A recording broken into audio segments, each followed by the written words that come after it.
जय भीम जय संविधान। मी भीमराव तुरुकमारे। आपण पाहता समाजहिताई न्यूज। श्रीमती धम्ममित्र चंद्रभागा भानुदास जावळे यांचा 75वा अमृत महोत्सवी वर्ष आज साजरा करण्यात आलेला आहे।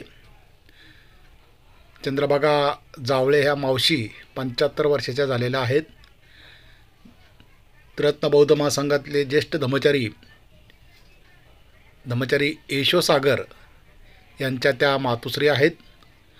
त्यांचं या 75 वर्षामध्ये पदार्पण करत असताना त्यांचं जावळे परिवाराने मोठ्या हर्षाने उत्सवामध्ये आज या मातुश्रीचं स्वागत करण्यात आलेलं आहे। आलेले जेवढे पाहुणे आहेत, मित्र परिवार आहे, त्यांचं फूल देऊन या जावळे परिवाराने त्यांचा सत्कार करताना आपण हे दृश्य पाहतात। ज्यांचा आज वाढदिवस आहे 75वा, त्यानिमित्त रत्न बौद्ध महासंघाचे सर्व धम्मचारी धम्ममित्र धम्मसाहेब त्यांचे सर्व नातलग धार्मिक सामाजिक शैक्षणिक क्षेत्रातील मोठ्या प्रमाणामध्ये उपस्थित होते। त्यांचं सर्वांचं स्वागत करताना स्वतः धम्मचारी यशोसागर, त्यांच्या पत्नी धम्मचारिणी वज्रधारणी यांच्या उपस्थितीमध्ये हा कार्यक्रमाचं संपूर्ण आयोजन नियोजन चाललेलं आहे। ज्यांचा आज वाढदिवस आपण साजरा करत आहोत अशा या मावशी धम्ममित्र चंद्रभागा जावळे यांचं आगमन झालेलं आहे बुद्धानुस्मृती विहारामध्ये। त्यांचं वेलकम होत आहे। भव्य असं रांगोळी काढून आणि फुलं या ठिकाणी त्यांच्या चरणी त्यांच्या अंगावर अर्पण करून फुलाची उधळण करून आज सर्वच त्यांच्या आशीर्वाद या रूपाने सर्व भगिनी सुना नातवडं सर्वच जण आज त्यांचं भव्य असं स्वागत करताना हे दृश्य आपण पाहत आहात। हा 75वा अमृत महोत्सवी हे वर्ष निश्चितपणे त्यांना सुख समृद्धीचं आनंदाचं आणि आरोग्य निरोगी जावो या शुभेच्छा आपण पाहतात की सर्व धम्मचारिणीगण त्यांचं भव्य असं स्वागत करताना वेलकमची रांगोळी काढलेली आहे आणि बुद्धानुस्मृती विहारामध्ये त्यांचं आगमन होत असताना हे दृश्य पाहतात। प्रचंड मोठी गर्दी झालेली होती आणि धम्मचारी यशोभद्र हे या कार्यक्रमाचं संपूर्ण सूत्रसंचालन करत आहेत। हे दृश्य निश्चितपणे अभिमानाने प्रत्येकाची छाती फुगून येईल अशा या माताचं 75 वर्षामध्ये एक वेगळा आनंद खऱ्या अर्थानं देण्याचं जे भाग्य लाभलेलं आहे ते म्हणजे धम्मचारी यशोसागर यांचं जुनं नाव आहे जयकुमार जावळे, तसंच मेघा जावळे आज धम्मचारिणी वज्रधारणी आहेत। आपण पाहतात की ज्येष्ठ श्रेष्ठ सर्व धम्मचारी मित्र त्यांचे जवळचे या ठिकाणी उपस्थित झालेले आहेत। त्यांचं भव्य या विहारामध्ये बुद्धानुस्मृती विहारामध्ये त्यांचं असं स्वागत करताना जे आजचे प्रवचनकार आहेत धम्मचारी जितेंद्र हे स्वतः या ठिकाणी उपस्थित आहेत। त्यांचं स्वागत करताना आम्ही त्यांचे यशोसागरांचे 5 मित्र आहोत। धम्मचारी यशोरत्न, धम्मचारी यशोभद्र, धम्मचारी सिद्धीसागर आणि मी स्वतः भीमराव असे 5 मित्र एका भावंडाप्रमाणे आम्ही राहणार आहेत। आणि हे आपण पाहता त्या दृश्यामध्ये की जी मोठी मुलगी आहे, नात आहे, त्यांना या आजीबाई आलिंगन देताना या दृश्यामध्ये पाहतात। भव्य असं पूजास्थान सजवलेलं आहे बुद्धानुस्मृती विहारामध्ये आणि धम्मचारी जितेंद्र यांचं स्वागत केलेलं आहे। त्यांनासुद्धा कार्यक्रमासाठी या ठिकाणी त्यांचं स्वागत करण्यात आलेलं आहे। आपण पाहतात हे दृश्य। या ठिकाणी उपस्थित झालेला आहात आणि बरोबर वेळेत आपण हा सुरू करत आहोत। कारण जनरली आपला वर्ग फार उशिरा सुरू होत असतो, अर्धा तास काही कमी नसतो, पण आपण वेळ सुरू पूजा करावी.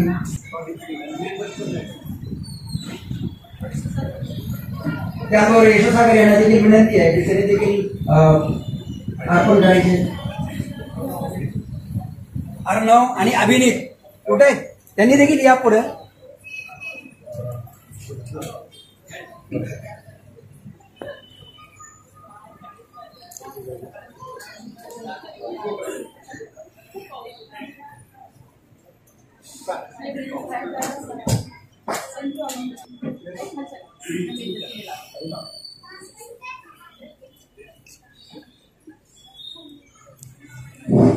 आई जे काय मेणबत्ती आहे ते मेणबत्ती अर्पण करत आहेत. फुलं अर्पण केलेले आहेत आपल्या आदर्शना त्यांनी. त्याचबरोबर मेणबत्ती अर्पण करत आहेत.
यानंतर जेव्हा पंचाक्रमण करणार आहोत, त्यांना ज्यांना शक्य आहे त्या पद्धतीने आपण पंचाक्रमण करायचं आहे.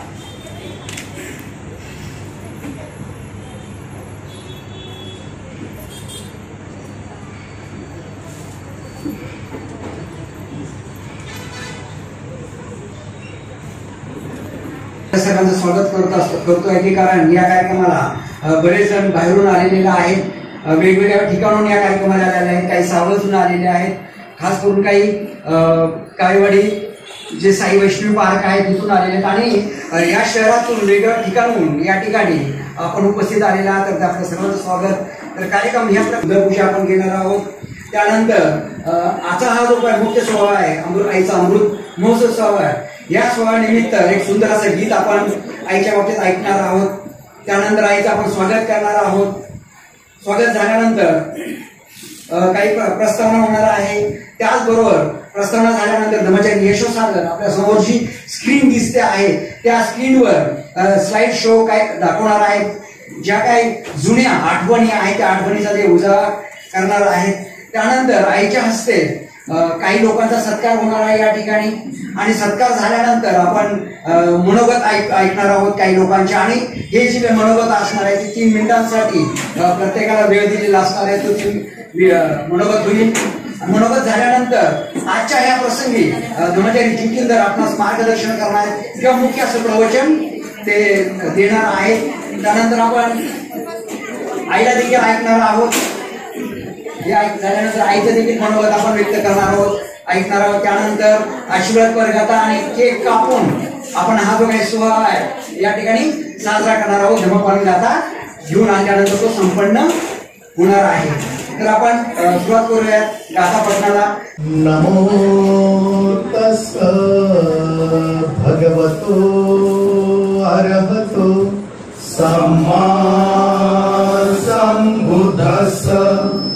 नमो तस् भगवतो अरहतो सम्मा सम्बुद्धस्स. नमो तस् भगवतो अरहतो सम्मा सम्बुद्धस्स. बुद्धं शरणं गच्छामि, धम्मं शरणं गच्छामि, संघं शरणं गच्छामि. तृतीयम्पि बुद्धं शरणं गच्छामि द्वितीयम्पि धम्मं शरणं गच्छामि द्वितीयम्पि संघं शरणं गच्छामि तृतीयम्पि बुद्धं शरणं गच्छामि तृतीयम्पि धम्मं शरणं गच्छामि तृतीयम्पि संघं शरणं गच्छामि पानातिपाता वेरमणि सिक्खापदं समादियामि अदिन्नदाना वेरमणि सिक्खापदं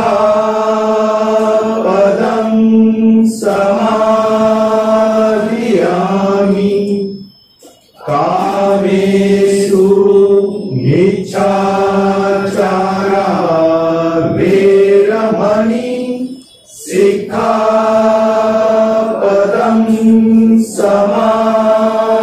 समादियामि मुसावादा वेरमणि सिक्खापदं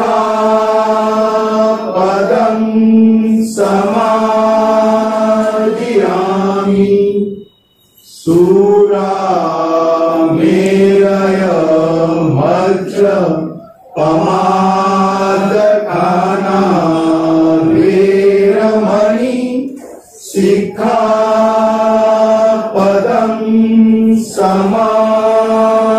समादियामि साधु साधु साधु। विधायक म्हणजे पूर्ण कर्म करून मैत्रीपूर्ण कर्म करून मी माझे शरीर शुद्ध करतो मी माझे शरीर शुद्ध करतो मुक्त हस्ते दान करून मुक्त हस्ते दान करून मी माझे शरीर शुद्ध करतो मी माझे शरीर शुद्ध करतो शांती शांती संतुष्टी संतुष्टी आणि त्याचे पालन करून मी माझे शरीर शुद्ध करतो मी माझे शरीर शुद्ध करतो नित्य सत्य बोलून नित्य सत्य बोलून मी माझी वाचा शुद्ध करतो मी माझी वाचा शुद्ध करतो स्मृती स्मृती सुस्पष्ट सुस्पष्ट आणि प्रदीप्त ठेवून मी माझे मन शुद्ध करतो मी माझे मन शुद्ध करतो बुद्ध पूजा वन्नगंध गुणोपेतं येतं कुसुम सन्दति पूजयामि मुनिन्दस्य श्रीपाद सरोरुहे पूजेमि बुद्धं कुसुमेन नेन पुयेन मेतेन लभामि मोक्षं ऊपं मिलायति यथा इदं मे कायो तथा याति विनाशभावं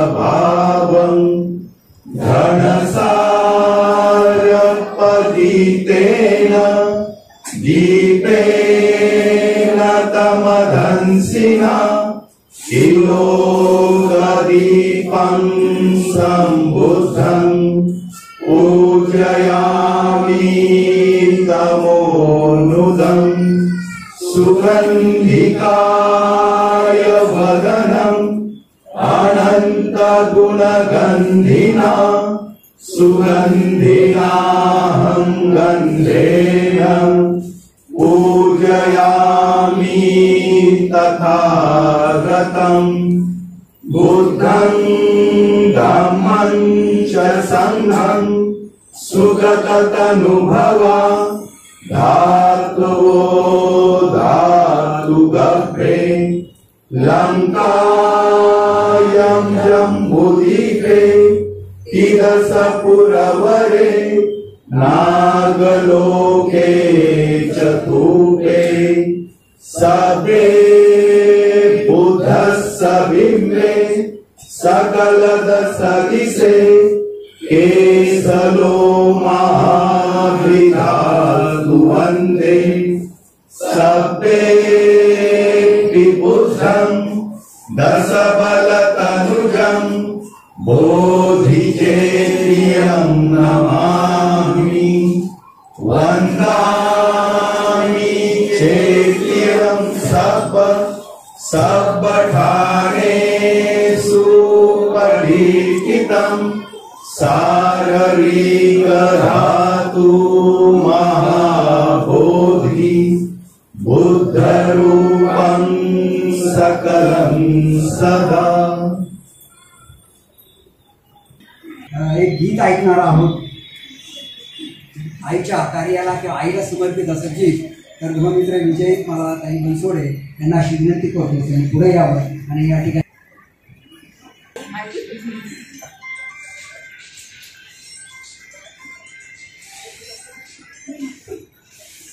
आपण आईला समर्पित करणार आहोत. जणू काही यशोसागर गात आहेत असं आपण ग्रहण करणार आहोत. आई तुझा मी नंदन आहे, आई तुझा मी नंदन आहे, पायी तुझ्या हे वंदन आहे, पायी तुझ्या हे वंदन आहे. हेच वंदन मानवतेचे बंधन आहे. आई तुझा मी नंदन आहे, पायी तुझ्या हे वंदन आहे. तूच ती माई माझी, तूच ती रमाई, तूच ती माई माझी, तूच ती रमाई. तूच इथे माझ्यासाठी झिजलीस आई, तूच इथे माझ्यासाठी झिजलीस आई.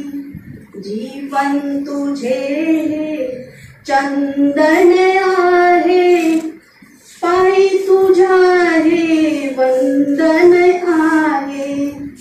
आई तुझा मी नंदन आहे, पायी तुझ्या हे वंदन आहे. तुझ्या वंदनेने होई सावली उन्हाची, तुझ्या वंदनेने, तुझ्या वंदनेने होई सावली उन्हाची. काळजात यादी आहे, काळजात यादी आहे तुझ्या त्या ऋणांची, काळजात यादी आहे तुझ्या त्या ऋणांची. अंतर्मनी हे कोंदण आहे, अंतर्मनी हे कोंदण आहे, पायी तुझ्या हे वंदन आहे. आई तुझा मी नंदन आहे, पायी तुझ्या हे वंदन आहे. तुझे गीत गावे आणि तुला सुख द्यावे, तुझे गीत गावे, तुझे गीत गावे आणि तुला सुख द्यावे. तुझ्या वेड्या वामनाला इतुकेच ठावे, तुझ्या वेड्या वामनाला इतुकेच ठावे. हेची सुखाचे साधन आहे, हेचे सुखाचे साधन आहे, पायी तुझ्या हे वंदन आहे, पायी तुझ्या हे वंदन आहे. नंदन आहे पाय तुझ्या हे वंदन आहे पाय तुझ्या हे वंदन आहे.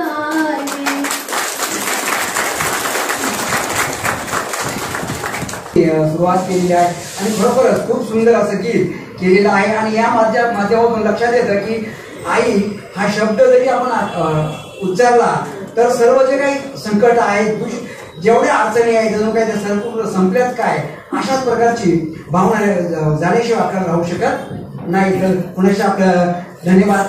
यानंतर मी थोडंसं प्रास्तावना करणार आहे या कार्यक्रमाचं आणि यानंतर आपण प्रत्यक्षात पुढे स्लाइड शो आहे पाहणार आहोत. आणि त्या स्लाइड शोच्या माध्यमातून जणू काही येशू सागरांचं जीवन ज्या पद्धतीने घडलं गेलेलं आहे किंवा घडवलं गेलेलं आहे आणि ज्यांनी घडवलेलं आहे त्यांचाच आपण चित्रपट या ठिकाणी पाहणार आहोत. खरं तर जो काही अमृत महोत्सव आहे, आई हा शब्द जरी आपण ऐकला किंवा कानावर जरी पडला तर आपल्याला काय येतं? निश्चितच आपली जी आई आहे ती आपली आई आपल्या डोळ्यासमोर येते. आणि जणू काही आपल्या जीवनातलं सर्वात श्रेष्ठ सर्वात मोठी गोष्ट असेल ते म्हणजे आई आणि वडील हे सर्वात मोठी गोष्ट आपल्या प्रत्येकाच्या जीवनामध्ये आहे. आणि आपण जर आपल्या जीवनाच्या बाबतीमध्ये विचार केला, आपल्यासाठी सर्वात मोठे विचार करणारे, आपल्यासाठी झटणारे दुसरे जगातले कोणीच नाही, पण आपले आई आणि वडील हे नेहमीच विचार करतात की माझ्या मुलाचं चांगलं व्हावं. माझ्या मुलासाठी आपल्या बाल्यासाठी सर्वात जास्त झटणारे असतील किंवा विचार करणारे असतील तर जगामध्ये सर्वात कोण आहेत ते आपले आई वडीलच आहे. आपल्या आई वडिलांच्या व्यतिरिक्त अशा जगात कोणीच नाहीये किती विचार करतील की माझ्या मुलाचं असं व्हावं, चांगलं व्हावं. जगात मित्र कदाचित असतील, मित्रही म्हणतील, इतर लोकही आपल्याला म्हणतील, पण सर्वात जर जास्त असेल, ज्याला आपलं असेल तर ते आपल्या आई आणि वडील तेच आहेत. आणि निश्चितच आई त्याच्यामध्ये सर्वश्रेष्ठ आपल्याला पाहायला मिळते. आणि जेव्हा आपण अमृत महोत्सव साजरा करतो तर निश्चितच त्या आईचं आपण आठवणी करत असतो की आई प्रत्येक दिवस जी काही जगलेली आहे त्या जगल्याचं आठवण करून पुन्हा जणू काही ते नव्या पद्धतीने जीवन जगत आहे त्याची आठवण करून आपण ते जीवन जगणार आहोत. अशा प्रकारचं खरं तर आईच्या बाबतीमध्ये आपल्याला पाहायला मिळते. आणि जेव्हा आपण मनोगत करू तेव्हा निश्चित येईल की कशा प्रकारे जीवन आहे. आणि आईचा जेव्हा विचार करतो तर जणू काही संपूर्ण विश्वच त्याच्यामध्ये काय म्हणतो आपण मिठी मारल्यासारखी होते. जरी समुद्रातलं जर प्रत्येक पाण्याचं जरी आपण शाई बनवली किंवा आकाश जे आहे आकाशाचा जर कागद जरी बनवला जर किती जरी बसतो आपण तरी कधीच पुरा होऊ शकत नाही. एवढं जे ऋण असतात ते खरं तर आईच्या आपल्याला पाहायला मिळतात. एकदा रामदास स्वामीकडे एक व्यक्ती आला आणि त्यांनी सांगितले की आईचं महत्व काय तुम्हाला सांगू शकेल काय? तर रामदास स्वामी काय म्हटलंय, असं कर इकडे ये. आणि तो व्यक्तीला समोर आणलं आणि काय केलं, तो 5 किलोचा 4 किलोचा एक दगड आहे ना त्याच्या पोटाला बांध. आणि काय म्हटलं की तू काय कर, हे पोटाला घ्या आणि 4 दिवसानंतर तू माझ्याकडे परत असंच राहा आणि 4 दिवसांनी परत ये. आणि काय म्हटलं जातं की तो 4 दिवसांनी तो परत येऊ शकलेला नाही, कारण त्यांनी जेव्हा आला तेव्हा फार त्याची हालावास झाले होता. आणि त्यावेळेस सांगतो की आई हे अशाच प्रकारचे असते, आईचं मातृत्व हे अशाच प्रकारचं असतं. कोणी झेपू शकत नाही, ती संपूर्ण कोण करत असते, आपल्या आई करत असते. आणि जे आईचं महत्व हे आपण किती शब्द जरी केलं तर होऊ शकत नाही. आणि जेव्हा यशोसागर विचार करतो, यशोसागर जेव्हा म्हटले की आईचा अमृत महोत्सव साजरा करायचा आहे तर मला फार आनंद झाला. त्या क्षणामध्ये ना मला खूप आनंद झाला. आणि त्यावेळेस माझ्या आईची पण आठवण झाली. ती खरं तर खूप चांगले क्षण की जी विचार जे यशोसागर करतात ते फार चांगल्या पद्धतीने विचार करतात. आणि अशा प्रकारचा विचार प्रत्येक मुलांमध्ये आला पाहिजे की हयात असताना आपल्या आईची गुणगान गायला पाहिजे. आपल्या आईने जे आपल्यासाठी केले ते सार्वजनिक केलं पाहिजे, सांगितलं पाहिजे लोकांना. आणि जे काही जुने आठवणी ते आपण केले पाहिजे. आणि जेव्हा मी विचार करतो तर मला कधी कधी फार आश्चर्य वाटतं आईच्या बाबतीमध्ये. तेव्हा प्रत्येकाला वाटतं की प्रत्येक आईला असं वाटतं की माझा मुलगा खूप चांगला व्हावा, शिकावं, मोठा करावा आणि मोठी नोकरी करावी आणि ती नोकरी करून आपलं जीवन जगावं. पण यशोदाच्या बाबतीमध्ये पाहतो, आईच्या बाबतीमध्ये तर ही कशा प्रकारची अपेक्षाच पकडली नाही की काय, अशा प्रकारची कुठलीच अपेक्षा नाही की आपल्या मुलानं मोठं हो आणि शिक्षण घ्यावं. आणि ज्या पद्धतीने त्यांनी यशोसागराला घडवलंय खरं तर फार असं म्हणजे उत्तुंग असं कार्य असं मला वाटतं की त्यांनी ते केलेलं आहे. आम्ही जेव्हा लहान असताना जेव्हा निश्चित म्हणजे खरं तर मी आणि यशोसागर एकाच वर्गात शिकलेलो, शाळामध्ये एका वर्गात होतो आणि शिक्षण सुद्धा एकाच वर्गात घेत होतो. त्यावेळेस मी पाहत होतो की मध्ये आधी त्यांची आई यायची आणि आईला मी नेहमी बघायचो, परंतु तेवढा तेवढासा परिचय नसायचा वर्गामध्ये असताना. पण ज्यावेळेस संघाच्या सानिध्यात आल्यानंतर ज्यावेळेस आईला भेटायचो तर खरं तर असं वाटायचं की एकदम भरून आल्यासारखं वाटायचं, कधीच असं वेगळं गोष्टी झालेल्यासारख्या पाहिलेल्या नाहीत. एकदम त्यांच्याशी अटॅचमेंट तेव्हापासून झालेली पाहायला लागली. आणि कुठलीही परिस्थिती अनुकूल नसताना, कुठलीही परिस्थिती अनुकूल नसताना प्रतिकूल परिस्थितीमध्ये त्यांनी स्वतःचं जीवन जगले. आणि त्याचबरोबर प्रतिकूल परिस्थितीमध्ये असताना आपल्या मुलासाठी अनुकूल परिस्थिती त्यांनी निर्माण केली आणि आपल्या मुलाचं संगोपन केलं. लहानपणापासून आतापर्यंत पाहतो की प्रत्येक वेळेस अनुकूल परिस्थिती आपल्या मुलासाठी कशी होईल ते देखील त्यांनी पाहिलेलं आहे. आज मुलं त्यांना 2 आहेत, परंतु तरी देखील घरामध्ये तुमचे बाहेर जाण्यासाठी गेले तरी संपूर्ण जे घर आहे ना ते सांभाळतात. वजनदारी निश्चित त्यांचं काम करते, पण हे सगळं करायचं सांभाळायचं काम देखील आई करत असते. जणू काही आपल्या मुलाला जे आवडतं ते करण्यासाठी सगळी जी काही परिस्थिती आहे ती अनुकूल परिस्थिती करत असतात. आणि ही गोष्ट मी त्यावेळेस सुद्धा पाहिलेली आहे आणि आज देखील पाहतो की आपल्या मुलाचं जे काही अनुकूल परिस्थिती निर्माण करण्यासाठी ते प्रयत्न करत असतात. कधी कधी असं वाटत असेल की एखाद्या आपल्या मुलाला खूप शिकावं आणि नोकरी करावी, परंतु मला असं वाटतं की यशोसागरांच्या किंवा आईच्या ह्याच्यामध्ये कधी आलेलं नसेल.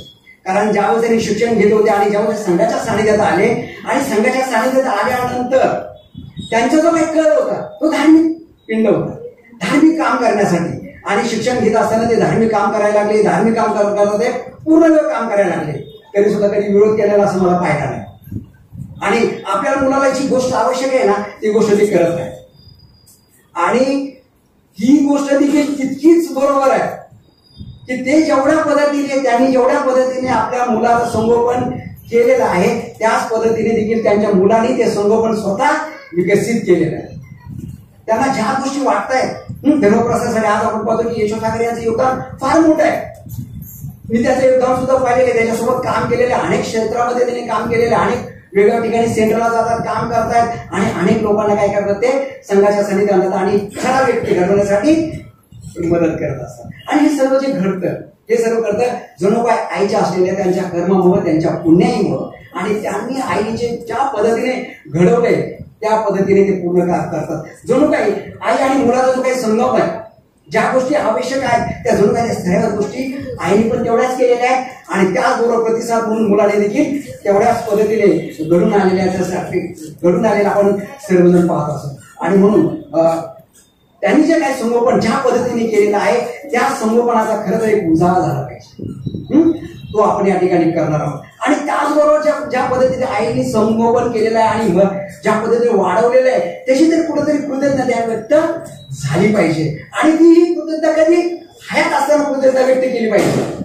हयात नसताना कृतज्ञता व्यक्त करणं, हयात असताना प्रत्यक्षात कृतज्ञता व्यक्त करणं याच्यामध्ये फार मोठा अंतर आहे, जमीन असण्याचा अंतर आहे. आणि आपण हे पाहतो की हयात असतानाच आपण कृतज्ञता त्यांची व्यक्त करत आहोत की त्यांनी जे काय कार्य केलेलं आहे फार मोठं कार्य केले आणि त्यांच्या या मोठ्या कार्यातून अजून मोठं कार्य होत आहे की जणू काही जगाला गवसणी घालत आहे. अशा प्रकारे कार्य आज आपण केलेलं पाहायला मिळते. मला वाटतं की प्रस्तावना एवढीच ठीक आहे. यानंतर आपण धर्मचारी शिरवती यांच्या हस्ते आईचं स्वागत करणार आहोत. तर मी धर्मचारी शिरवती यांना विनंती करतो की त्यांनी पुढे यावं आणि आईचं स्वागत.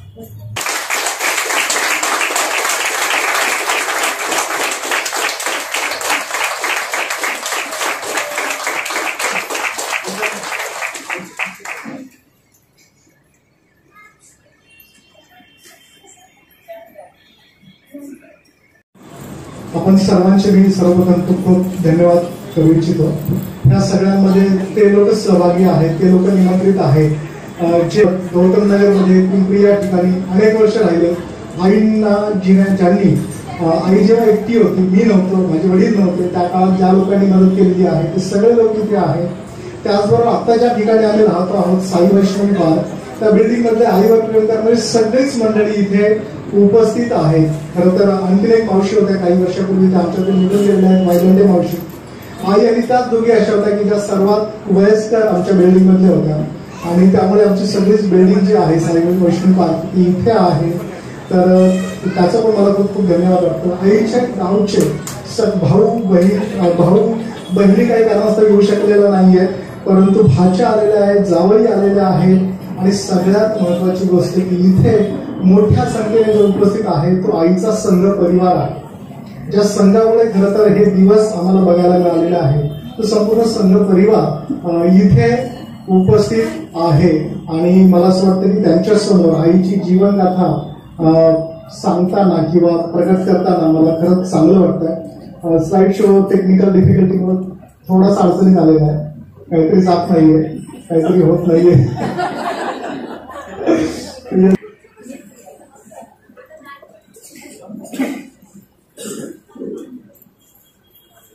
सेल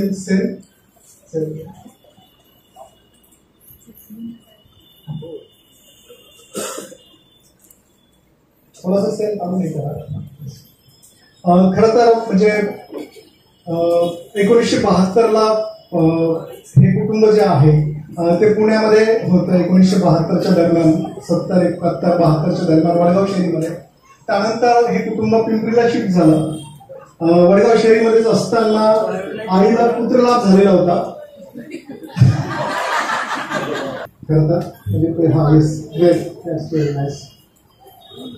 म्हणजे असं म्हणतात की जे चित्र आहेत ते तुमच्या कथनापेक्षा खूप जास्त बोलतात आणि म्हणून ही चित्रच खऱ्या अर्थाने खूप बोलकी आहेत.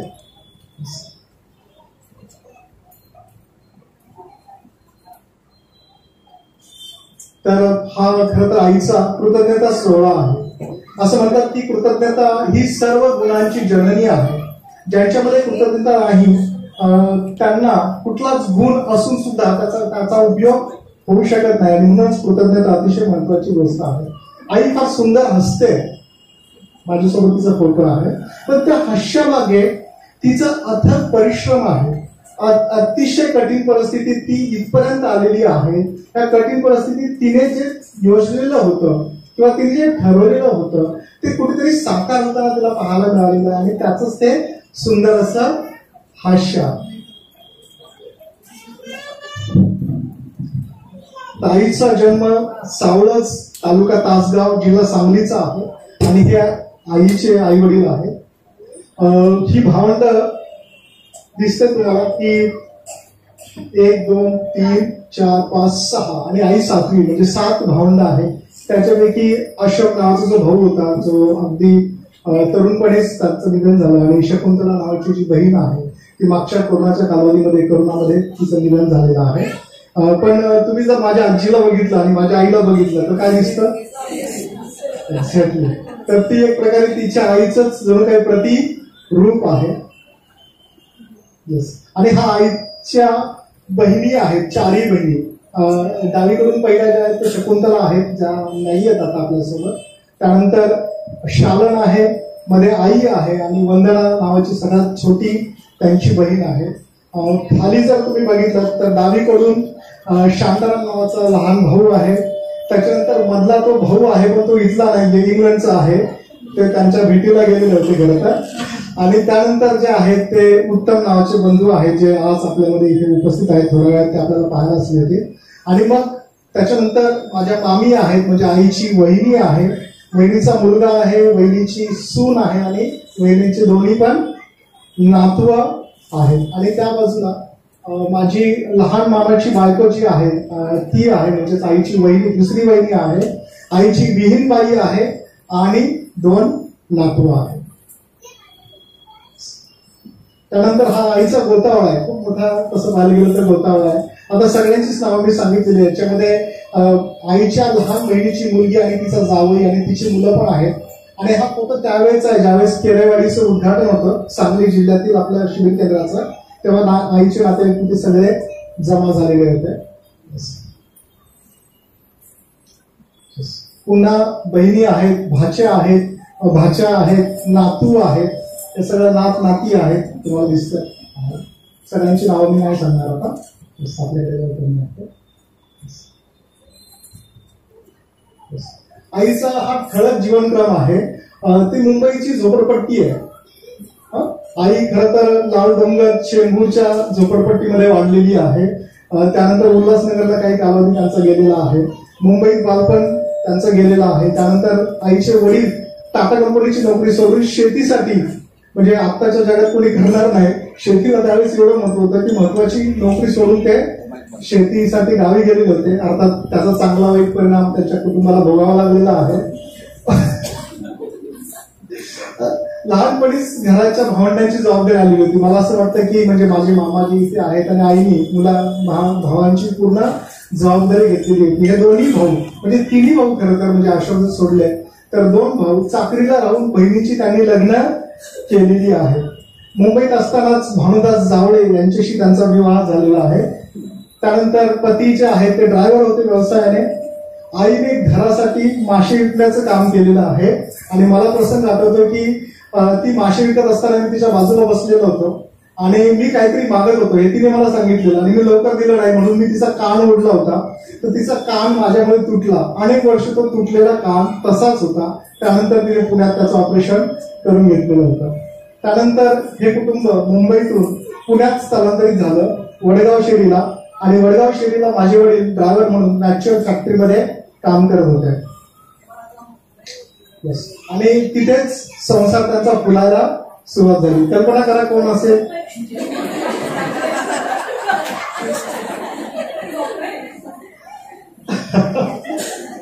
अवघ्या 6 महिन्याचा आहे मी.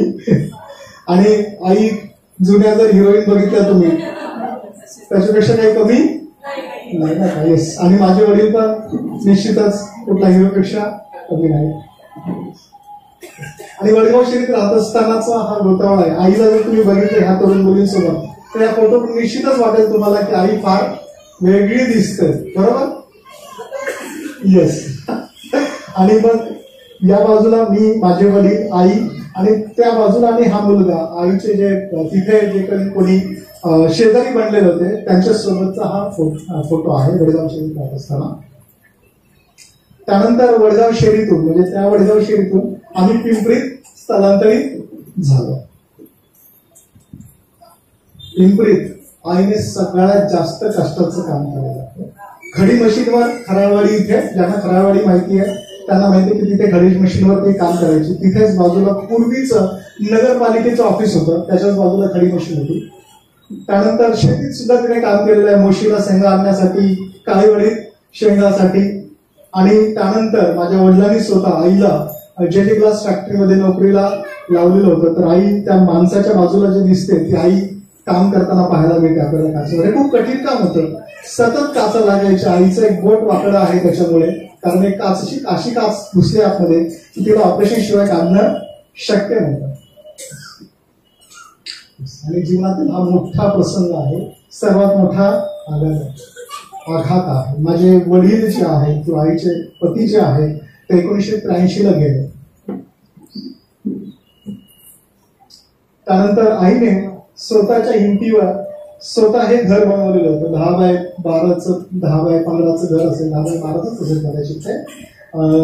आणि अशा कालावधीमध्ये जी लोक आईच्या पाठीशी उभी राहिलेली आहेत ती ही मंडळी आहेत. काही फोटो मला मिळू शकलेले नाहीये, पण ही ती मंडळी आहेत की ज्यांनी आईच्या पूर्णपणे ते पाठीशी उभे राहिलेले आहेत. तिथे लिहिलेलं आहे काकू, आम्ही काकूच म्हणतो, वाघमारे ताई आहेत त्या, वाघमारे मावशी, सोनवणे बाई, खरं तर मी पिंट्याची आई म्हणतो, ती बुद्धा सोनवणे बाई लिहिलेली आहे तिथे.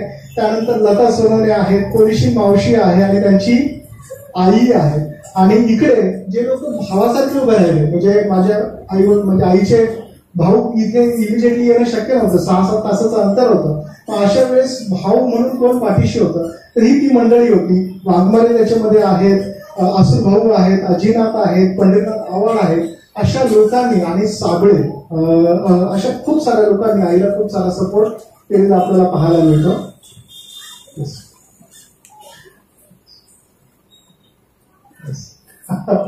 आता येस, मला हे सांगायचं होतं की हे घर त्यावेळेस आईने बऱ्यापैकी बांधलेलं होतं ज्यावेळेस माझी ऑलरेडी धर्मचारी दीक्षा झालेली होती. 1992 नंतरचा तो फोटो आहे.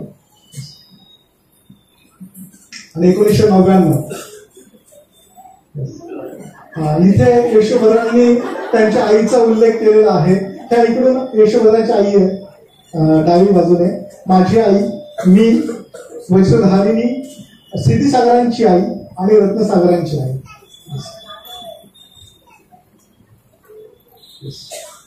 दुधापेक्षा दुधावरची साय कधी पण गोड असते. हा अभिनीत आहे दोन्ही फोटोमध्ये. आणि तिकडे अर्णव.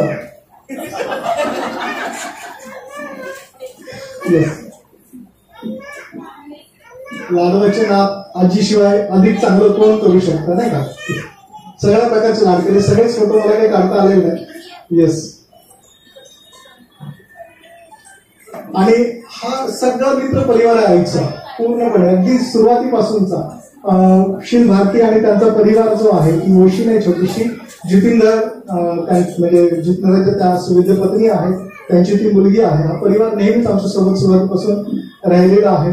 आई जेव्हा औरंगाबादला शिबिराला आली, आम्ही कसं काम करतो बघण्यासाठी, मी आणि यशोरत नाही, तेव्हा तिथल्या मैत्रिणी तिच्या झाल्या. लगेच त्या मैत्रिणी त्या आहेत. सिद्धीसागर आहे तिथे, शिंदे कुटुंब आहे बाजूला त्यांच्या.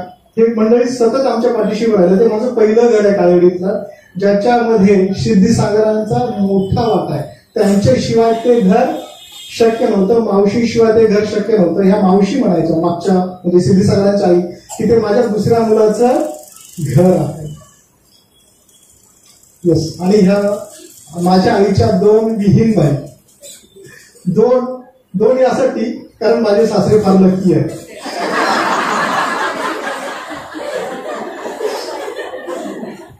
येस. नाथ आणि नाथ जावे म्हणजे इथे विद्याताई आहे, त्यांची ती मुलगी आहे, म्हणजे माझ्या म्हणजे वजधारणीची माझ्या मिसेसची जी मोठी बहीण आहे त्यांच्या मुलीचं लग्न आहे. आणि तो नाथ जावई आहे, आमचा नातू आहे. आई त्यांच्या सोबत आहे. हा सगळा एक प्रकारे मित्र परिवार आहे. माझी छोटी मेवणी आहे, दोन्ही मेवण्या आहेत, म्हणजे तिकडे साडू भाऊ आहे, दुसरी मेवणी आहे.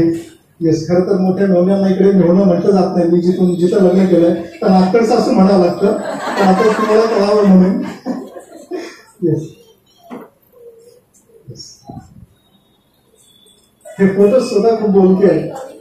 येस. ही छोटी अभिज्ञा आहे माझ्या छोट्या मेवणीची मुलगी.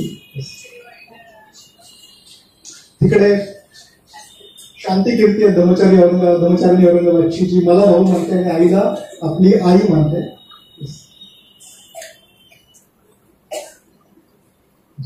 सर्वांना हवी विषय वाटणारी 2 विहिणींच्या मध्ये पुन्हा त्या पण विहीन बाईच आहेत. समजा विहीन नाही, बहीणच लागेल ती. समजा सारिकाची आई, अभिनेताची आई. येस.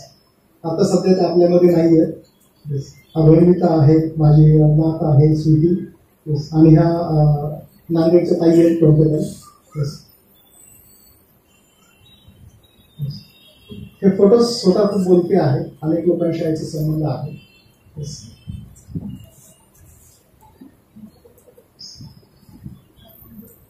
तो एक प्रकारे आमचा पूर्ण परिवार आहे. जावळे आणि वानखडे परिवार असं आपण म्हणू शकतो. काही लोक त्याच्यामध्ये नाही, चित्रताई त्याच्यामध्ये नाही, परंतु तरी देखील तो पूर्ण परिवार आहे असं आपण म्हणू शकतो. आणि हे वानखडे जावळे कुटुंबातील काही तरुण पोरं, सगळेच नाही त्याच्यामध्ये. आणि मामींसहित, त्यांच्या मामींसहित. आणि ह्या सगळ्या जेव्हा भावाच्या मैत्रिणी आहेत. सिद्धीसागरांची आई, अचिंतरत्नाची आई, त्यानंतर सिद्धीसागरांची मुलगी सोनुने मावशी, त्यानंतर मृदुहृदया आहेत, विजयमाला वहिनी आहेत, खाली यशोरत्नांची आई आहे, सुरेखा वहिनी आहेत, राऊत ताई आहेत. ह्या सगळ्यांचा गोतावळा सातत्याने त्यांना लाभलेला आहे. ही प्रतिमा आमची घरातली अशी मुलगी आहे. पहिला तिचा जॉब लागला तिला आणि आईसाठी ती साडी घेऊन आली आणि त्या साडीवर आईचा फोटो तिने टाकलेला आहे, काढलेला आहे. हा पुन्हा गोतावळा. अनेक लोक आईला भेटायला येतात. त्या सगळ्या धर्मचारिणी ज्या बाजूचा फोटो दिसतो तुम्हाला. आणि हा सगळा वानखडे जावळे परिवार मॅक्झिमम आहेत का इथे सगळ्या बऱ्यापैकी सगळ्या आहेत. हा वानखडे त्यांनाच विचारला वानखडे. येस.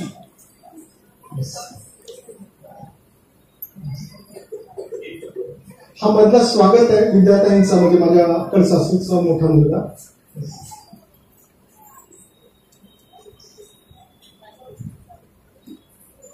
हा म्हणजे एक छोटासा काय म्हणतात त्याला, बाहेर आउटिंगचा प्रोग्राम. येस,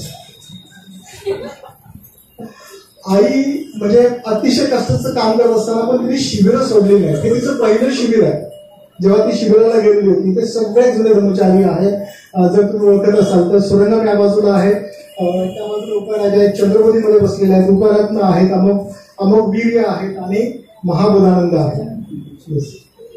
बोधिरत्न आहे. त्यानंतर त्या शेगावकर मावशी आहे आणि सर नांदेडच्या शेषवकर जवदळे मावशी. येस, जवदळे मावशी. आणि आईला म्हणजे ती पर्यटनाला सुद्धा गेली, म्हणजे ती बुधगयाला गेली, ती महाडला गेली, बीचवर गेली, महाडमध्ये काय म्हणतात चौदार तळ्यावरती गेली. त्यानंतर नुसतं महाराष्ट्रापुरतं मर्यादित राहिली नाही, तर सरळ तिने विमानाने थेट थायलंड गाठलं. विद्याताई त्यांच्या सोबत होत्या, त्यामुळे तिला थायलंडला जायला खरंच मदत झाली. माझ्या आईची जन्मतारीख ठरलेली नाहीये, कारण तिला एवढंच आठवतं की जेव्हा बाबासाहेबांचं निधन झालं तेव्हा ती 5-7 वर्षांची होती, कारण जुन्या काळात काही जन्मतारखा टाकत नव्हत्या. पण आम्हाला आईचा पासपोर्ट काढण्यासाठी एक तारीख टाकणं गरजेचं होतं. मग आम्ही आईची तारीख टाकली होती की 7 जून 1954. आता ती तारीख टाकलेली आहे, पण वास्तविकता तसं नाहीये. ही तारीख कुठलीच तारीख नाहीये, फक्त तळावरून टाकलेली आहे.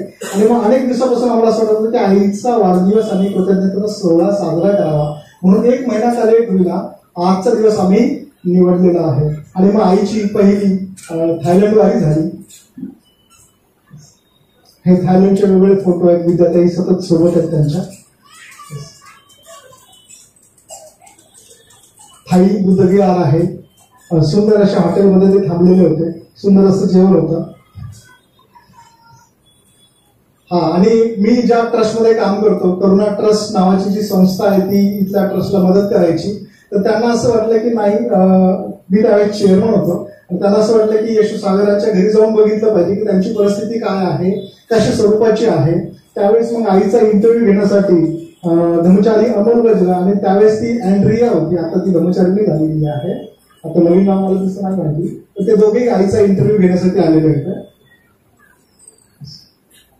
आईचे हे सगळे परदेशी पाहुणे, तिकडचे इंग्लंडचे 3 बलाढ्य लोक आहेत, चळवळीचे ज्येष्ठ मोठे लोक आहेत, सुभूती सध्या लोक आणि रत्नधारिणी. तर इकडे श्रीलंकेचे 2 गेस्ट आहेत, जिनसेन आणि त्यांची मुलगी, आणि त्याचबरोबर सतत जिनसेन सोबत काम करणाऱ्यांची शिवभारती. त्यानंतर पुन्हा इंग्लंडचे सदाराजा, इकडे सुभूती, आणि भारतामध्ये ज्यांनी प्रयत्न बौद्ध महासंघाची चळवळ रुजवण्यासाठी मदत केली ते धर्मचारी लोकमित्र आणि त्यांचा परिवार काही दिवसांपूर्वी, काही महिन्यांपूर्वी आमच्याकडे येऊन गेला होता, त्यावेळेचे ते फोटो आहेत. ह्या आईच्या मैत्रिणी आहेत.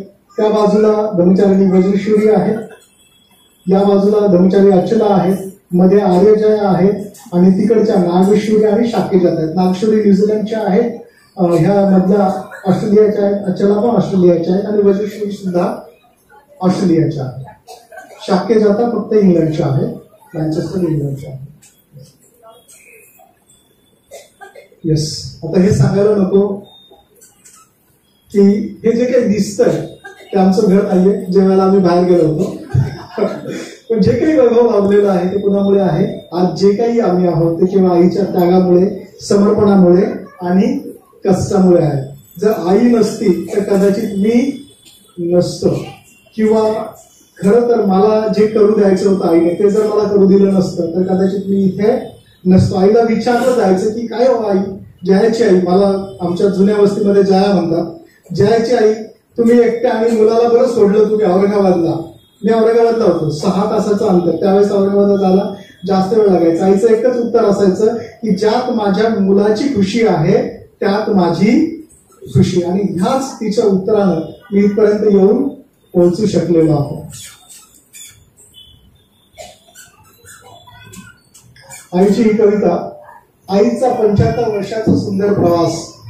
आई तुझं जीवन प्रेमाचा आवाज, स्नेहाचा सागर, मायेचा किनारा, तुझ्या ममतेने बहरला संसार, कष्टातून उभं केलं स्वप्नांचं घर, प्रत्येक पाऊल तुझं विश्वासाचं डोंगर, हसत खेळत तू दिला जीवन ज्योती, तुझ्या आशीर्वादानं दिल्या स्मृती, वयाचं गणित तुझ्या प्रेमापुढं फक्त, आईच्या वयाला म्हणजे तिच्या वयाला गणितच नाही, तिचं वय काही असू शकत नाही, ती नातवांसोबत अगदी लहान बनते, प्रौढांसोबत प्रौढ बनते, कठीण परिस्थितीत विरांगना बनते, आणि म्हणूनच तिच्या वयाला कसलंही गणित असू शकत नाही. तुझं मन आजही तरुण चैतन्याने भरलेलं, 75चा सन्मान तुझा, आई तू आमचा आधार, फक्त एक मागणं तुझ्या दीर्घायुष्याचं, प्रत्येक क्षण तुझ्या सुखाचा, हसत राहण्याचा, आई तुझ्या 75ला वंदन आमचं,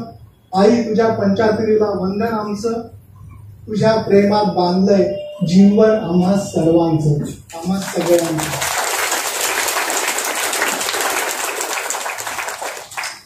आईला अनेक शुभेच्छा आल्यात, सगळ्या शुभेच्छा मला इथे काही टाकता आलेल्या नाहीये, खूप साऱ्या शुभेच्छा आईला आलेल्या आहेत, त्यातल्या ह्या काही निवडक शुभेच्छा आहेत. माझा मित्र भीमराव पत्रकार आहे आणि अख्खा लेखच आईवर लिहिलेला आहे, तुम्हाला संधी मिळाली तर तुम्ही वाचू शकता.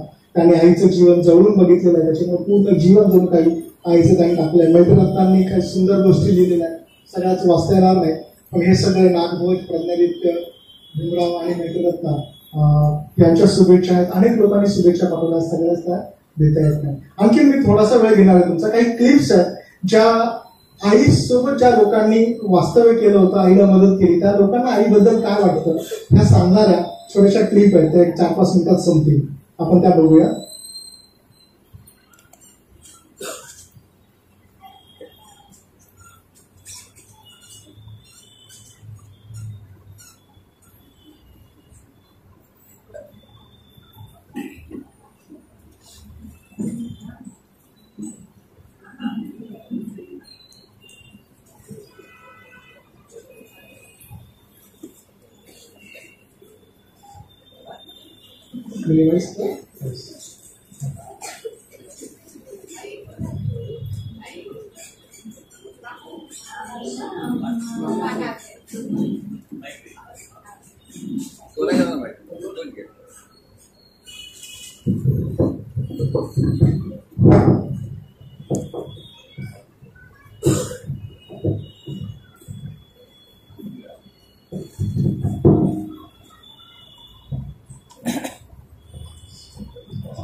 आम्ही ना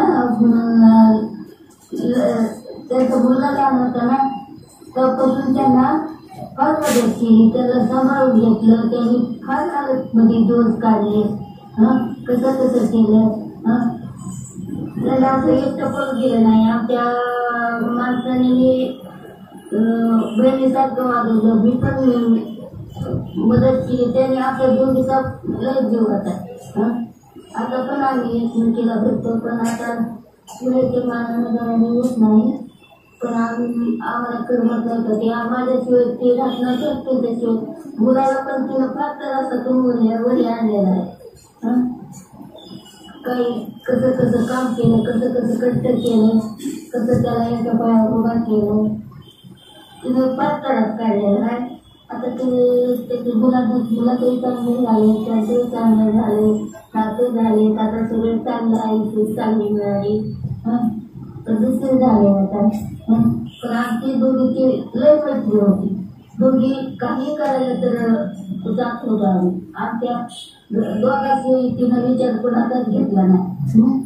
तिचे ज्या वेळेस तिला तिचे भाऊ आले होते गावाकडे न्यायला, तर ती म्हणले, आमचे म्हणजे ज्ञानोबा वाघमारे म्हणले की तुम्ही काय गावाकडे जाऊ नका, ही तुमचा लहान मुलगा आहे, लहान मुलगा आहे तर ती तुम्हाला खोटून त्याच्यानं काय तुम्हाला ती कोण होणार नाही, तर तुम्ही तिथंच राहा आणि कोणाचा संभाळ करा.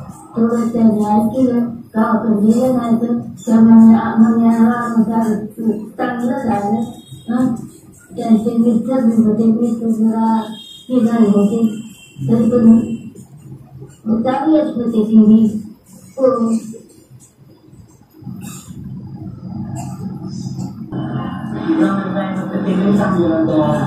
मुलाला तर खूप चांगलं सांभाळत त्यांनी काम करून मुलाला वाढले शिक्षण केलं त्यांचं लई राहते चांगलं बहिणीसारख्या लई मनाने लई मोकळ्या होत्या त्या लई त्यांचं हे होतं लई चांगले होत्या त्यांचे मालक नव्हते तरी मुलाला त्यांनी वाढलं चांगलं शिक्षण दिलं चांगलं त्याला दिलं म्हणजे कामाला कथा तरी नव्हत्या सकाळी पण कामाला जाऊन 6 वाजता घरी यायचे त्या 6 वाजता तिथं माझ्या स्वतःचं करायच्या मुलाचं करायच्या त्यांचं म्हणजे लई होतं एकदम चांगले होतं त्या बाई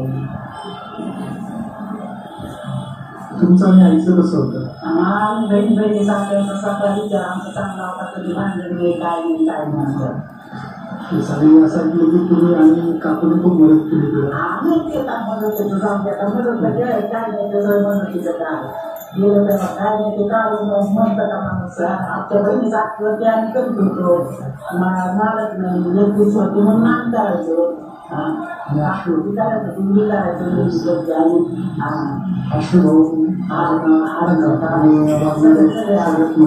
सगळे संध्याकाळी करायचे सगळे नावाजायचे जाऊन बायका सगळेच नावाजायचे खरंच म्हणायचे सगळेच नावाजायचे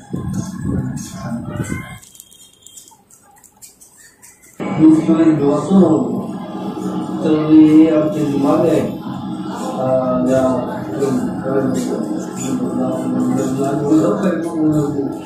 ते एवढे प्रयत्न केले की तिकडे म्हणजे कंपनीमध्ये काम करतो लहान मुले बोलत यायचे त्या टायमामध्ये एवढं प्रश्न केलं किती 5 परत मोठं शिक्षण बरोबर हे घेऊन लागलं म्हणजे त्यांच्या खूप एवढं म्हणजे त्यांचं की आता आमच्या मागं मला पाहिजे या गोष्टी होतं किती म्हणजे एवढं कसं तर जाऊन तू करायचं ठीक आहे चांगलं केलं आमचं माझ्या मावशी लागतात त्या त्यांचं मामी म्हणजे माझ्या मावशी पण त्यांनी खूप कष्ट केले आणि ते काका मी करायचे कामधंदा पण ज्या टायमाला त्या आजारी पडले ना त्या टायमाला त्या कामाला जायच्या त्यांचं ध्यान ठेवायच्या आणि मुलाला बी शाळेत पाठवायचे एवढं कष्ट केले ना त्यांनी कामावर येऊन घरातल्या करायच्या आणि मी पण जाऊन बसायचे त्यांच्याजवळ मला एवढं नव्हतं समजत नातं काय काय काय पण मी आपलं मावशी करून त्यांच्यात जेवण सारखी असायचे मला समजा जीव लावला त्यांनी माझी मुलगी शाळेत असं तसं खूप जीव लावला कधी आज त्यांचा आपल्याला बघितलं की मला ते रक्त बघून मला खूप वाईट वाटायचं पण त्यांनी ना हार मानलीच नाही त्यांनी ना काम सोडलंच नाही खूप कष्ट केलं त्यांनी त्या कष्टातून आता खूप चांगलं झालं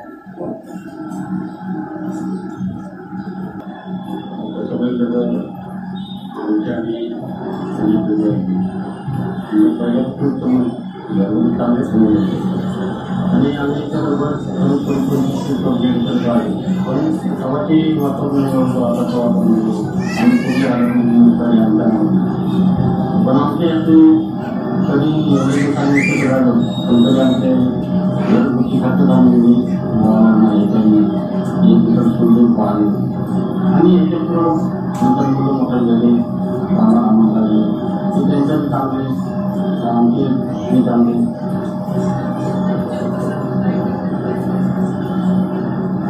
आमचं पहिल्यापासून समजत होते त्या घराच्या पाठीपासून म्हणजे वाटत नाही तरी आम्हाला पहिल्यापासून चांगली समज होते आम्ही बघितली परिस्थिती कसं राहतो कसं नाही कोणाला सगळ्या विचाराने स्वभाव चांगला होता माझ्या पहिल्यापासून आणि म्हणजे तुम्हाला लोकांनी खूप मदत केली असं मी ऐकलं आहे करून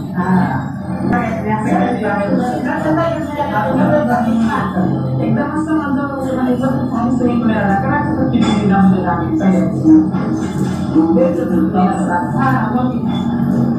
म्हणजे आईचे स्वतःचे भाऊ नाही का जवळ नव्हते सगळ्यांना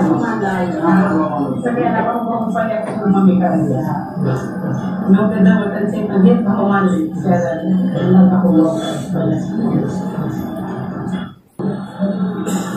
माझं लग्न झालं तेव्हा मी आले होते खूप मला सहकार्य केलं त्यांना मुलगी मानलं मला त्यांना खूप आमच्या जवळचे संबंध झाले मला माझ्या परिस्थितीमध्ये त्यांना मला जवळचं केलं वडिलांनी द्यायच्या वडिलांना मला खूप जवळ एकच मानलं केलं म्हणजे खूप आमचे जवळचे संबंध होते सुखात दुखात सगळ्या गोष्टीमध्ये आम्ही सगळं संबंधितच होतात तिथं कायच आम्हाला फरक वाटत नव्हतं एक घास आम्ही खात होता जेवण जरी साधं केलं तर मला बोलवलं शेवटी जेवत नव्हते आमच्या गरिबी परिस्थिती होती पण आम्ही पुण्याला जिव्हाळा होता आमचा आणि पुण्याची परिस्थिती पुण्याला वाटून घेत होतो आम्ही खूप मिळून मिसळून राहत होतो आणि खूप आमच्यावर बेकार टाइम होते पण आम्ही एवढे माणसं प्रेमळ होतात की पुण्याला एक घास केला तर सगळ्यांना आम्ही वाटून खात होतो इतके आम्ही प्रेमळ होतात आताचे लोक तसे नाहीये गेले तरी पण आम्ही कुठं चाललो तरी पुण्याला सांगून आमच्या घराला दरवाजे नव्हते आमच्या घराला टाळे नव्हते पण आम्ही ते सगळं मिळून मिसळून राहत होतात सगळे चांगले राहतात आमचे लेकरं बाळ मोठे झाले माझ्या पुढं खूपच प्रेम दिलं त्यांना मला एक मानलं माझ्या लेकराला प्रेम लावला आणि आम्हाला त्याच्या ऐवजी मला वाटत नव्हतं की माझे आई वडील लांब आहेत मला वाटायचं की माझे आई वडील माझ्या जवळ आहेत खूप मला त्यांना सहकार्य केलं मला जिव्हाळा लावला आणि जाताना पण मला आशीर्वाद देऊन गेले ते चांगलेच घरी सगळ्याच्या नाही गेले पण माझ्या घरी आले मला हात देऊन माझ्या घराला गेले म्हणून पण मी त्या टायमाला उठले नाही तेवढंच दुःख आहे माझ्यात नाही बाकी काय नाही सगळे चांगले माझ्या मुलगा ईश्वरत्न तसे ते सिद्धी सांगितले ईश्वरत्न त्यांचे सिद्धी सांगितले त्यांची खूप मस्ती आहे त्यांचं झालं होतं तेव्हा आम्ही बाहेर गेलो होतो त्यांचा खूप कार्यक्रम चांगला झाला तसे मावशी देखील खूप चांगले त्यांचा स्वभाव पण खूप गरीब आहे चांगले आहे अजूनही ते चालतं मुलांना जेवण आम्ही वगैरे त्यांच्याविषयी सांगायचं खूप आहे तसेच मुलगा सुद्धा मुंबई चांगली आहे आमच्या मुंबई सगळं चांगले आहे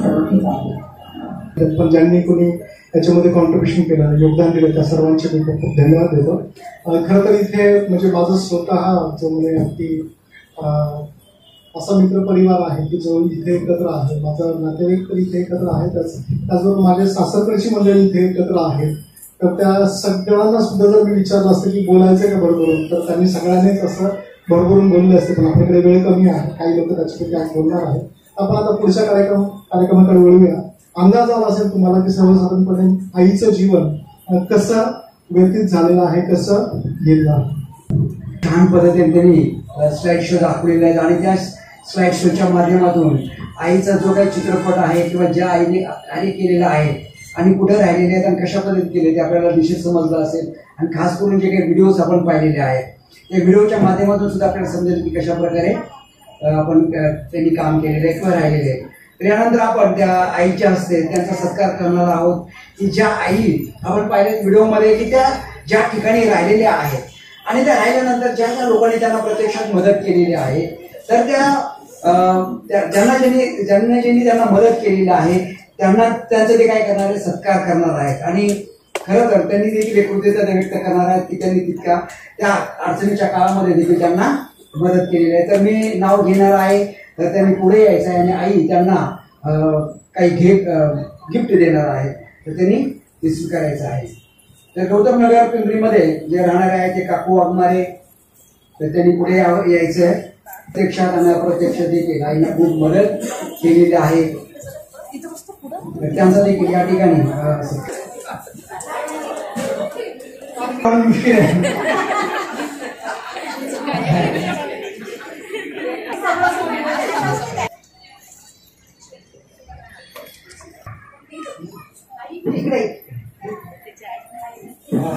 आई नाही आली का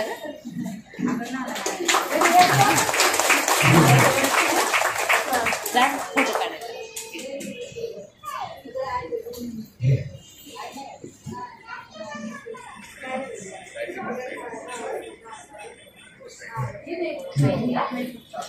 ओके.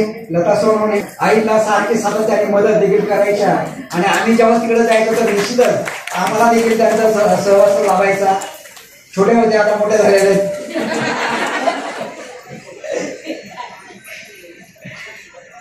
खूप असं मदत करत होत्या. खरं तर यशोसागर इथं नसायचे आणि कधी कधी त्यांचा मित्र परिवारही नसायचा, पण त्यांच्यासोबत नेहमी असणारे त्यांचे जे काही आत्ताचे जे काही व्यक्ती आहेत ते त्यांच्यासोबत होते. शारद सोडवणे, सुरेश सोडवणे,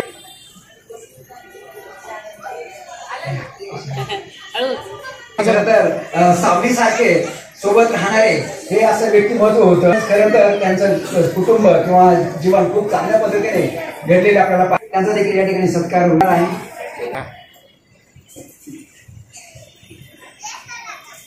त्यांचा देखील सत्कार व्यक्ती आहेत, हेच ते व्यक्ती आहेत त्यांच्यामुळे खऱ्या अर्थाने त्यांचं जीवन सुलभ झालेले आपल्याला पाहायला मिळते.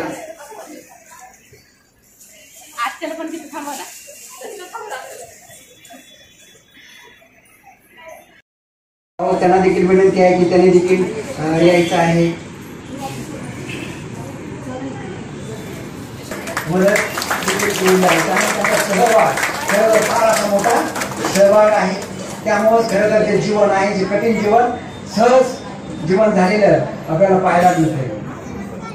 त्यामुळे सखूबाई आहेत, त्यांना देखील अशी विनंती आहे त्यांनी देखील पुढे यायचं आहे. सखूबाई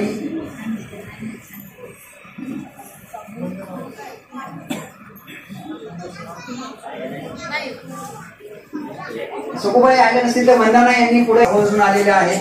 उत्तम मामा आणि मामी त्यांना देखील विनंती आहे की त्यांनी देखील पुढे यायचं. उत्तम मामा आणि मामी हे दोघंही आहे आणि त्यांच्यासोबत त्यांचा या ठिकाणी अमृत महोत्सव या ठिकाणी साजरा होत आहे.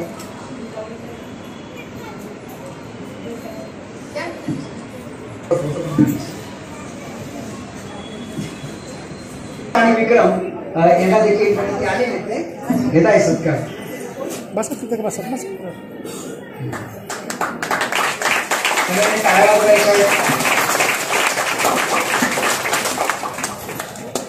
ते लोक आहेत की सर्वजण खरं तर सत्कारास पात्र आहेत आणि खरं तर सर्वांचा खरं ते आपल्या सर्वांचा त्या ठिकाणी सत्कार.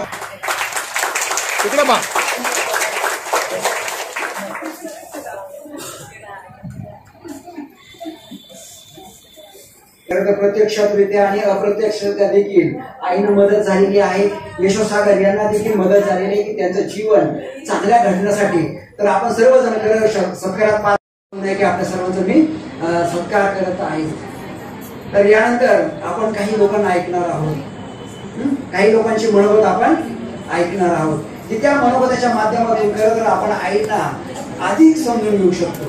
कारण त्या व्यक्तींनी त्या आईसोबत जे काही व्यवहार केलेले आहे, सोबत राहिलेले आहे, त्यांचा स्वभाव पाहिलेला आहे, तर ते या ठिकाणी आपलं मनोगत या ठिकाणी व्यक्त करतील. तर प्रत्येकाला 3 मिनिटाचा टाइम आहे, वेळ आहे, कारण बोलणारे फार जास्त आहेत, ऐकणारे पण जास्त आहेत. ठीक आहे, 2-3 मिनिटांमध्ये आपण उरकायचं आहे, जास्त वेळ घ्यायचा नाही, कारण आपल्यानंतर बरेच बाकीचे पण आहेत. अनेकांना वाटतं की बोलावं, तर जे निवडक आहेत त्यांनाच आपण या ठिकाणी बोलवणार. जर असं जर म्हटलं बोला तर सगळे हात वर येतील आणि मग पुढे गडबड होऊन जाईल. तर आपण ऐकणार आहोत. सर्वप्रथम जे विद्याताई आहेत त्यांना आपण ऐकणार आहोत की ते आईच्या विषयी आपलं मनोगत व्यक्त करतील.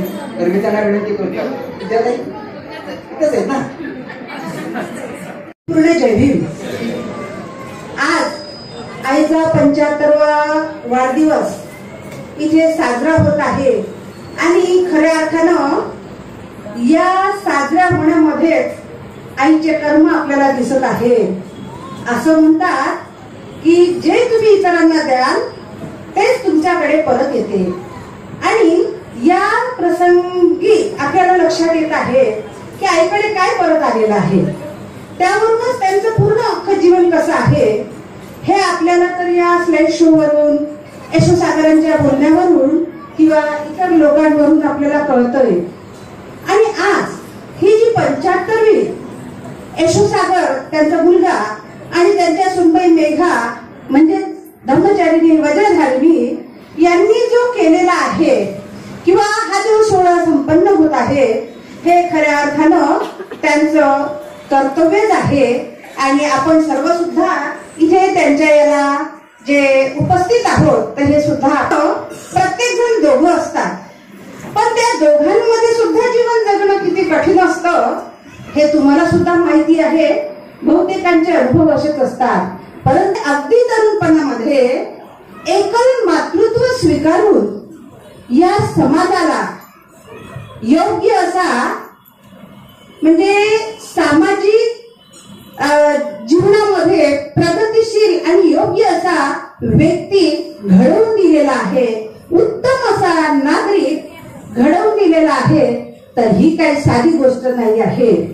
सोबतच त्यांना जे समाजामध्ये जीवन जगत असताना अनुभव आले आणि विशेषतः त्या माझ्यासोबत ज्या बोलत होत्या तर समाजामध्ये जीवन जगताना चांगले पण लोक असतात आणि वाईट पण लोक असतात. आणि या अशा अनुकूल प्रतिकूल परिस्थितीत आईने खूप धैर्याने या स्वतःच्या संघर्षमय जीवनाला वाट करून दिली. आणि जसं यशोसागर म्हणतात, आईने मला कधीही म्हणजे अडवलं नाही. ठीक आहे, माझ्या मुलाला जे पसंत आहे ते करू दे, हे जे आहे. तर हा आईचा आपल्या मुलावर असलेला विश्वास सुद्धा होता आणि मुलाने सुद्धा आपल्या आईच्या विश्वासाला तडा देऊ दिला म्हणजे जाऊ दिलेला नाही आहे. तर आई खऱ्या अर्थानं माझ्या बहिणीच्या सासू आहे. आणि जेव्हा त्या माझ्या सोबत म्हणजे आल्या म्हणजे असं समजा ना की त्या आणि मी जेव्हा आम्ही संपर्कात आलो तर खऱ्या अर्थानं त्या माझ्या बहिणीच्या सासू कमी आणि माझ्या आई जास्त बनल्या. मी जर इथे आली मेघाकडे तर त्यांना माहिती आहे विद्यालयानं अळूच्या वड्या खूप छान वाटतात, तर त्या स्वतः त्रास घेऊन त्या माझ्यासाठी अळूची पानं आणून स्वतः मेहनतीनं उभं राहून जरी झालं नाही तरी त्या माझ्यासाठी करायच्या. आणि एवढ्यासाठी त्या मला खाऊ घालत होत्या म्हणून त्या माझ्यासाठी चांगल्या आहेत असं नव्हे.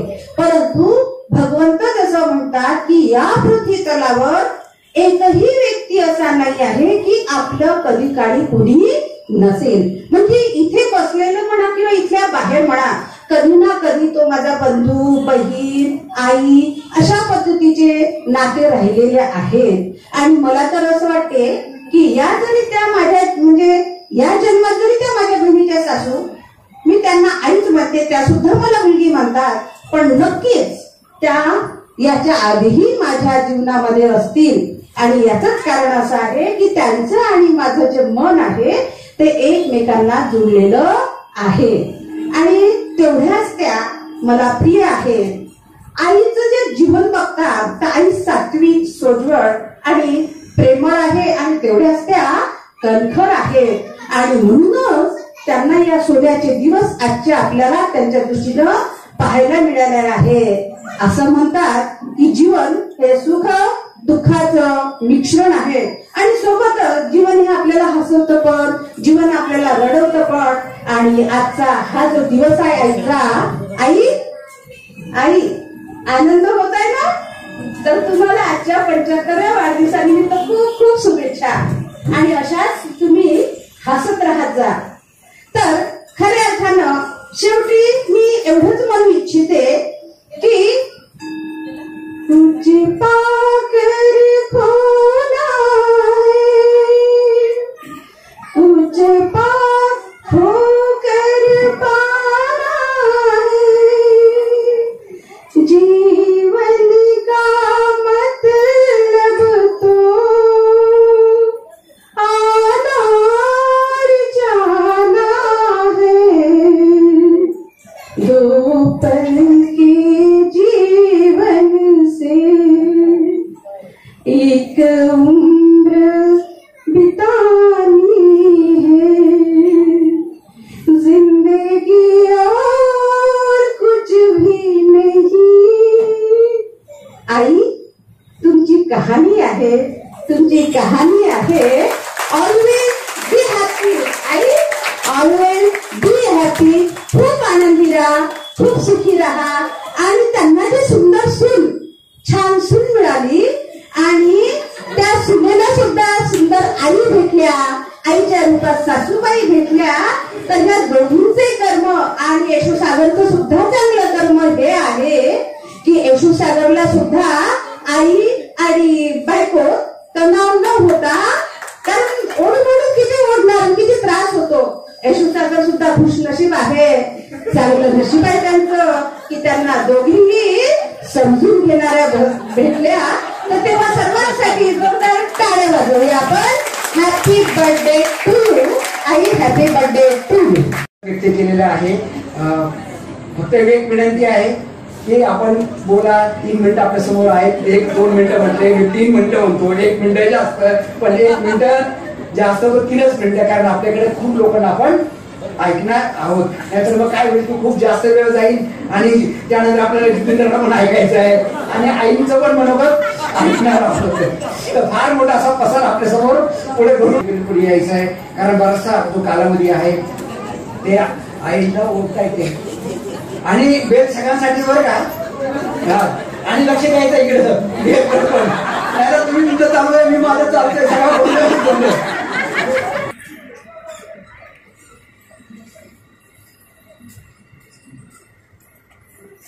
नवीन 3 मिनिटांमध्ये काय बोलावं मला प्रश्न आहे. आणि पुढे ताईंनी भरपूर त्यांच्याबद्दल बोललेलं आहे.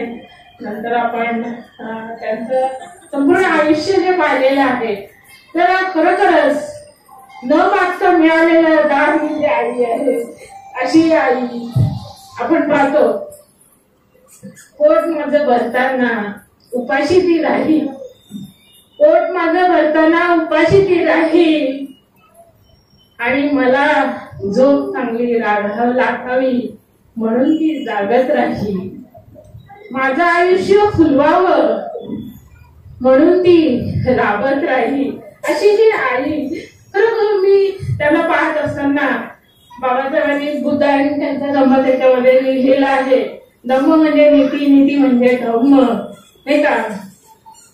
बौद्ध धर्मामध्ये देवाला स्थान नाही, त्याची जागा नीतीने घेतलेली आहे. असं नीतिमान असं जीवन मावशींनी व्यतीत केलेलं आहे. मी पाहिलेलं आहे की त्या मैत्री विहाराच्या पाठीमागे त्या राहत होत्या आणि तेव्हा मी म्हणजे 90 साली त्या विहाराच्या तिथे संध्याकाळी आम्ही वर्गाला जायचो, तर तिथे सगळे डोलणारे लोक भेटायचे.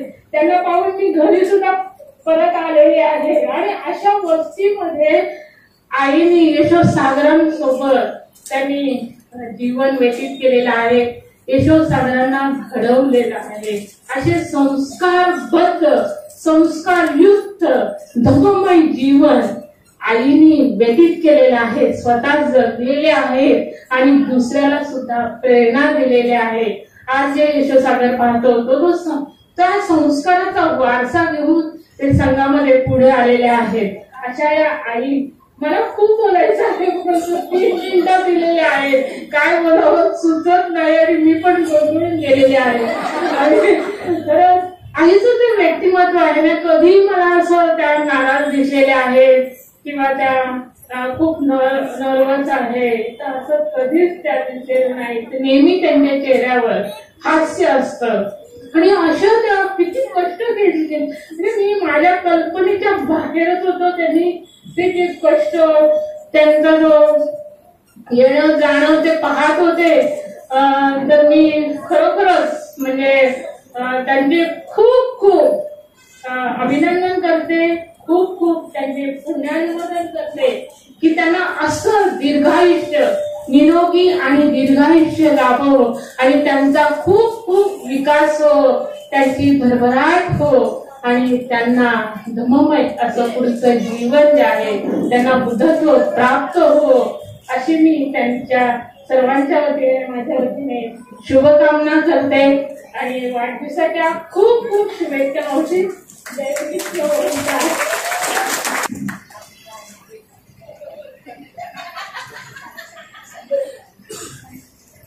3 मिनिटांमध्ये सुरकायचं आहे. मी बोलते, 3 मिनिट झाले की तुम्ही बेल वाजवा. जय भीम सर्वांना. थोडा आधी परिचय करून देते. मी ब्रह्मचारिणी अभय नविता, पण इथे मी आज जी प्रामुख्याने आलेली आहे ती म्हणजे वज्रधारिणीची वहिनी.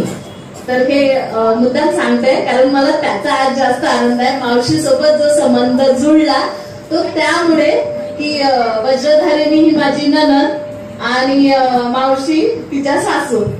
तर असा आमचा इथून 26 वर्ष आधी, म्हणजे इथे 11 जुलैला आमच्या लग्नाला 26 वर्ष होणार आहे. वज्रधारणीचं आणि माझं लग्न म्हणजे ह्या दोन बहीण भावाचं लग्न एका मांडवात झालं आणि तिथून माझं मावशी सोबतचं नातं जुळलं. की काय म्हणायला पाहिजे, सगळे आई म्हणत होते, म्हणजे अमित आयुष हे पण आई म्हणत होते आणि मी काय म्हणायला पाहिजे त्यांना हे मला माझ्या आईने सांगितलं होतं की तू त्यांना मावशी म्हणायला पाहिजे, त्या तुझ्या नात्याने मावशी येतात. तर खरंच सांगते की आता जी चित्रफित यशोसागरांनी दाखवली त्यात मावशीचे तरुणपणाचे जे फोटो होते त्यावर हास्य खूप कमी होतं, पण सौंदर्य होतं आणि ते सौंदर्य कष्टाचं होतं. आणि ते सौंदर्य पाहून खूप मनाला म्हणजे असं हृदयातून त्याला प्रतिसाद पण मिळत होता आणि खूप दुःख पण वाटत होतं. दुःख याचं वाटत होतं की सगळं त्यांच्या आयुष्याबद्दल आम्ही दुपारपासून बोलतोय आणि प्रतिसाद मनातून असं येत होता की हेच ते सगळं कष्ट आहे की ज्याचं जे फलित आहे ते आज त्यांच्या स्वतःच्या चेहऱ्यावरचं हास्य आहे. यशोसागराच्या स्वरूपाने संघाला मिळालेलं एक अतिशय मोठं असं व्यक्तिमत्व आहे आणि आज आपण बघतो आहे अतिशय उत्साही असं उभरणारं व्यक्तिमत्व म्हणजे वज्रधारिणी आणि आमचे 2 स्टार अभिनीत आणि अर्णव, जे त्यांच्या आयुष्यात खूप चांगल्या पद्धतीने जगत आहे. तर मला वाटतंय आज मावशीचा चेहरा खूप हासरा दिसतोय, त्यांचे सगळे फोटो खूप हासरे आहेत. म्हणजे मी तरी 26 वर्षात त्यांना कधी टेन्शन मध्ये बघितलं नाही किंवा थकलेलं किंवा असं शांत बघितलं नाही, हसतच बघितलेलं आहे. पण त्याच्या मागचा प्रवास जो आहे तो आजच्या फोटोमधनं मला दिसलेला आहे आणि ह्या सगळ्या प्रवासाचं फलित म्हणून मला वाटलं की हे व्यक्त करावं. स्वतः माझा जो व्यक्तिशः अनुभव आहे मावशी सोबतचा, मी सांगते की जसं नात्याने बा तुम्ही आता नंदई तुझा भाऊ तर तुम्ही दोघं बहीण भाऊ, ह्या पद्धतीनेच मावशीने मला एका मुलीसारखंच प्रेम दिलेलं आहे. त्याचं पहिलं उदाहरण सांगते. लग्न झालं होतं, नवीन आम्ही जोडपं होतो आणि यांच्याकडे आलो पुणे फिरायला म्हणून. मला आवडत नाही म्हणून मी पायातले जोडपे काढून ठेवले होते. पण आता गिफ्ट काय घ्यायला पाहिजे तर त्यांच्या लक्षात आलं आणि त्यांनी म्हणजे तेव्हाची मेघा तिला सांगितलं की ती आलेली आहे, तिला जोडवे घेऊन दे म्हणून.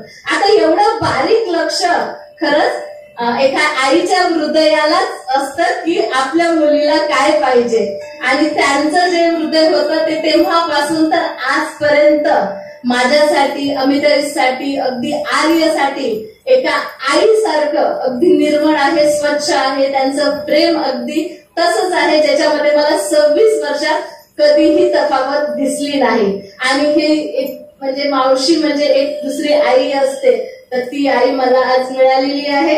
या 26 वर्षात ती मी अनुभवलेली आहे म्हणून मी त्यांना आजच्या दिवशी त्या सर्व प्रेमासाठी त्यांच्या खूप खूप कृतज्ञता व्यक्त करते आणि त्यांना भरपूर शुभेच्छा देते की त्यांना आधी खूप आयुष्य मिळावं आणि त्यांचा आशीर्वाद आम्हाला असाच निरंतर मिळत राहावा.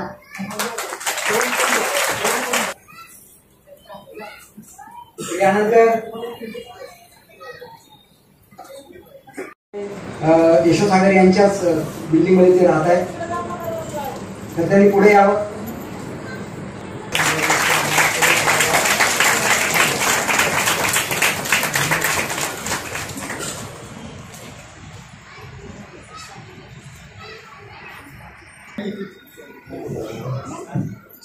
आई मावशी जावळे मावशी म्हणजे त्या आई ह्यासाठी की त्या म्हणजे माझ्याशी यांनी उल्लेख केला की ते वायदंडे मावशी त्यांचा मी मुलगा आणि माझी आई काही वर्षापूर्वी देवाज्ञ झालेली आहे. तर ते मला त्यांना पाहिल्यावर माझ्या आईची आठवण ही येतेच येते, त्यात शंकाच नाही. आणि जवळजवळ 20-25 वर्ष झालं आम्ही त्यांच्या संग आहेत, राहायला त्या ठिकाणी साई वस्तू पार्क या ठिकाणी. तर मी आयुष्यात त्या व्यक्तीला कधीही कुणाशीही कसल्याही गोष्टीवर वाद घालताना, भांडणं करताना किंवा मोठ्या आवाजात बोलताना सुद्धा ऐकलेलं नाहीये. इतक्या त्यांचा शांत स्वभाव आहे, इतका चांगला स्वभाव आहे त्यांचा. त्यामुळे त्या मला काय म्हणजे माझ्या आईच आहे त्याबद्दल वादच नाही. तर मी माझ्या वायदंडे कुटुंबातर्फे, माझे साई वैष्णवी पार्क सोसायटी या सोसायटीतर्फे, तसेच माझे मित्र या ठिकाणी जे आता आले होते रवींद्र निकम, त्यांच्या कुटुंबातर्फे, या सर्वांतर्फे मी त्यांना वाढदिवसाच्या हार्दिक शुभेच्छा देतो. आणि पुढच्या कार्यक्रमाला सुद्धा आपण असंच या संख्येने त्यांना भेटून शुभेच्छा देऊया, असं मी शुभेच्छा देतो आणि थांबतो.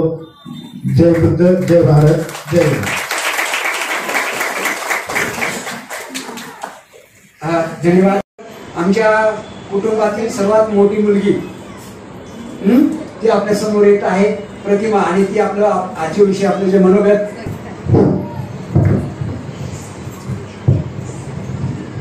सर्वांना मैत्रीपूर्ण जय भीम. सर्वात प्रथम आजींना वाढदिवसाच्या खूप खूप शुभेच्छा. मला आठवतं की मी जेव्हा लहानपणी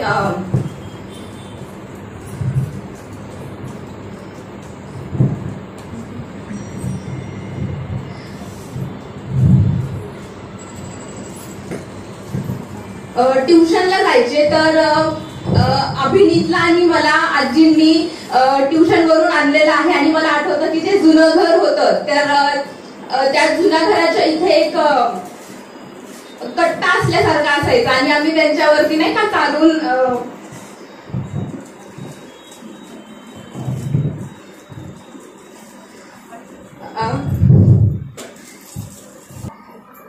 तसंच आजींनी लहानपणी आणि आता पण खूप लाड केलेला आहे, खूप काळजी घेतात. आवर्जून सांगायला आवडेल की असंच नाही की फक्त लहानपणी लाड केलेला आहे. जसं काकांनी दाखवलं थायलंडला आजी गेले होते, तर जायच्या आधी आजी घरी आले होते का मी भेटायला गेले होते. आणि मी असंच बोलता बोलता बोलली की आजी म्हणाले की तुला काय आणू सांग. मी असं सहज बोलून गेली की मला ना टॉप आणा म्हणून. तर आजींनी आवर्जून तिकडून म्हणजे नाही का लक्षात ठेवून तो टॉप जो आहे तो म्हणजे नाही का मला आणला होता आणि मी अजून पण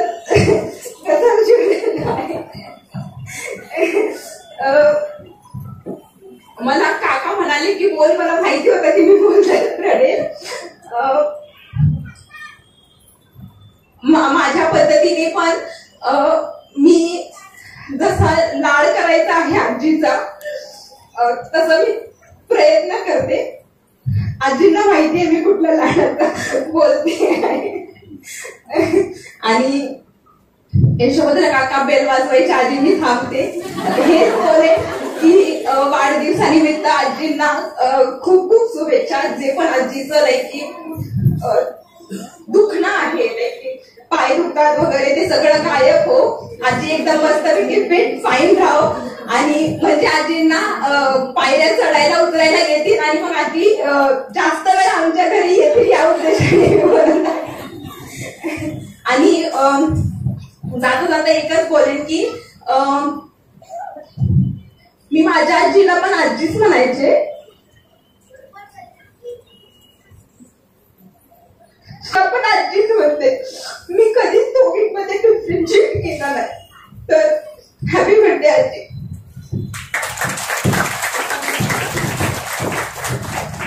धन्यवाद प्रतिमा. लहानपणापासून आजीच्या सोबत असल्यामुळे निश्चितच बऱ्याचशा ज्या बाबी आहेत त्या तर धन्यवाद. त्यानंतर आपण ऐकणार आहोत धर्मचारी यशोरत्न यांना. तर यशोरत्न. सर्वांनाच मैत्रीपूर्ण जय भीम, नमो बुद्धाय. वेळेकडे अधिक गांभीर्यतेने पाहून अगदी थोडक्यात अवधीमध्येच मी माझे जे काही आईंप्रतीची जी सद्भावना आहे, आतापर्यंत आपण अनेकांचं ऐकत आलेलो आहोत. अगदी आपण ही चलचित्र फित जी यशोसागरांनी जी दाखवली त्यातून खरोखरच आपल्या मनाला, आपल्या हृदयाला या माऊलींचं जे स्पर्श आहे किंवा जे दर्शन आहे ते असं घडलेलं आहे की ज्या दर्शनातून यशोसागर सोबत आम्ही जे पंचवर्गीय ज्याला असं म्हणूया 5 आमचे जे सोबती आहेत, मग यशोभद्र असतील, सिद्धिसागर असतील, यशोसागर आणि भीमराव आणि मी, आमची ही जणू काही 5 जणांची जी टीम आहे ती जणू काही आईसाठी नवखे मुळीच नाही, आजही नाही आणि पुढेही नसणार आहे. नक्कीच आईने भरभरून म्हणजे वयाच्या 18व्या 19व्या वर्षापासून जेव्हा मी आईंना पाहतो तेव्हापासूनच जे त्यांचं कोणीही येवो घरात अतिशय आदराने तितक्याच आदबीने विचारपूस करणं आणि ती काळजी घेणं हे आईंचं, म्हणजे आम्ही बाहेर असतो परंतु आम्हाला कधीच काळजी नसते दोन्ही कुटुंबाला, आणि ती जी काळजी आहे ती खरंच आई समानच व्यक्ती घेऊ शकते. तर खरोखरच खूप काही बोलता येईल, परंतु मी आईला खूप खूप अशा या शुभेच्छा देतो, सदिच्छा देतो. आईचं हे मावशींचं जे दुखणं आहे ते दुखणं खरंच प्रतिमाने जसं सांगितलं, हसता हसता तिने रडवलं देखील आपल्याला, परंतु आईचं जे दुखणं आहे ते दुखणं दूर हो, आईंना खूप प्रचंड दीर्घायुष्य लाभो, सुख समृद्धी आणि यश घरातच आहे, तर यश सतत प्राप्त हो ही सदिच्छा मनोकामना. जय भीम, नमो बुद्धाय. काही काळजी नाही, 10-5 मिनिटं साई विष्णू पार्क मधले जे काही ग्रस्त आहेत लपडे ते इथे येणार आहेत आणि ते देखील आपलं मनोगत या ठिकाणी व्यक्त करणार आहे. आणि आमचे मित्र जयकुमार जावळे साहेब यांच्या मातुश्री यांचा अमृत महोत्सव या ठिकाणी साजरा होत आहे. मगाशी ते प्रोजेक्टरवर त्यांची जीवनपीठ पाहिली, ती हार्डली 5 ते 10 मिनिट होती, परंतु ते 75 वर्षाचा जो इतिहास आहे एका मुलाने आपल्या आईसाठी तो सर्वांसमोर मांडलेला आहे. आणि आपण खूप मोठी चरित्र वाचतो पाहतो, पण आपल्याजवळ अशी संघर्ष करणारी माणसं असतात, त्यांच्याकडनंच आपल्याला इन्स्पिरेशन घ्यायचं असतं. मी म्हणतो बाबासाहेबांच्या जशा भीमबाई होत्या तशा त्या तुमच्यासाठी आहेत आणि त्यांच्याच पावलावर पाऊल ठेवून यशोसागर हे जीवन जगत आहेत. खूप सौम्य काम कूल पर्सन आहे आणि ते असं आयुष्य जगलेले आहे. तेच नाही जगले, त्यांची मुलं सुद्धा त्या संस्कारात वाढत आहेत. एक मुलगा PhD करत आहे, दुसरा मुलगा शाळेमध्ये खूप चांगला अभ्यास करत आहे, चांगल्या पद्धतीने मार्क्स मिळवत आहे. हे सहजासहजी शक्य नाही, त्यामागे खूप मोठा संघर्ष त्या मातोश्रींचा आहे. आणि हा जो कार्यक्रम त्यांनी केला तो खूप असा उत्कृष्ट असा कार्यक्रम आहे असं मला वाटतं. मातोश्री, तुम्हाला 75व्या वाढदिवसाच्या खूप खूप शुभेच्छा आणि appreciate your person. Thank you very much.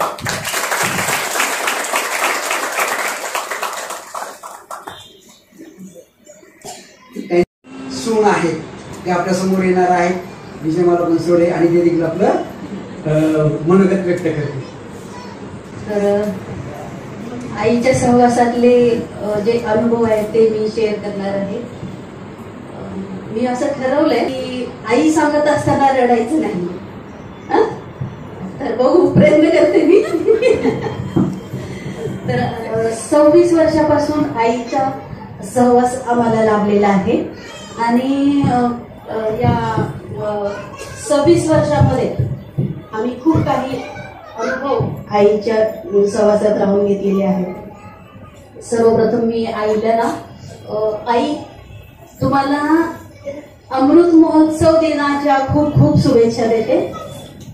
तुम्हाला खूप दीर्घ आयुष्य लाभो, निरोगी आयुष्य लाभो, सुख समृद्धी आणि समाधानाचं आयुष्य तुम्ही जगावं अशा तुम्हाला सदिच्छा मी व्यक्त करते.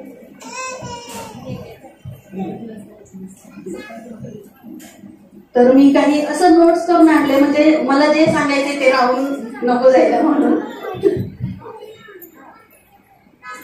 तर आजच्या या सोहळ्यातील आपण सर्वजण हिस्सेदार आहोत. या कार्यक्रमाबद्दल जेव्हा मी पहिल्यांदा ऐकलं तर मला फार आनंद झाला आणि मी अशी प्रतिक्रिया दिली की वा, किती छान कल्पना आहे ना, असं मला वाटलं. आणि मला माझ्या आईची पण आठवण आली तिथे.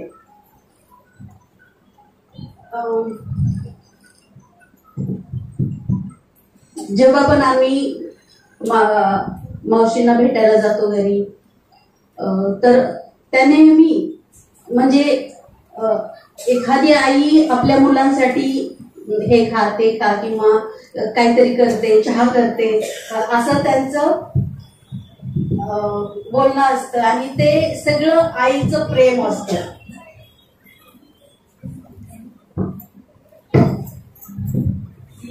इथेच निघून जातील.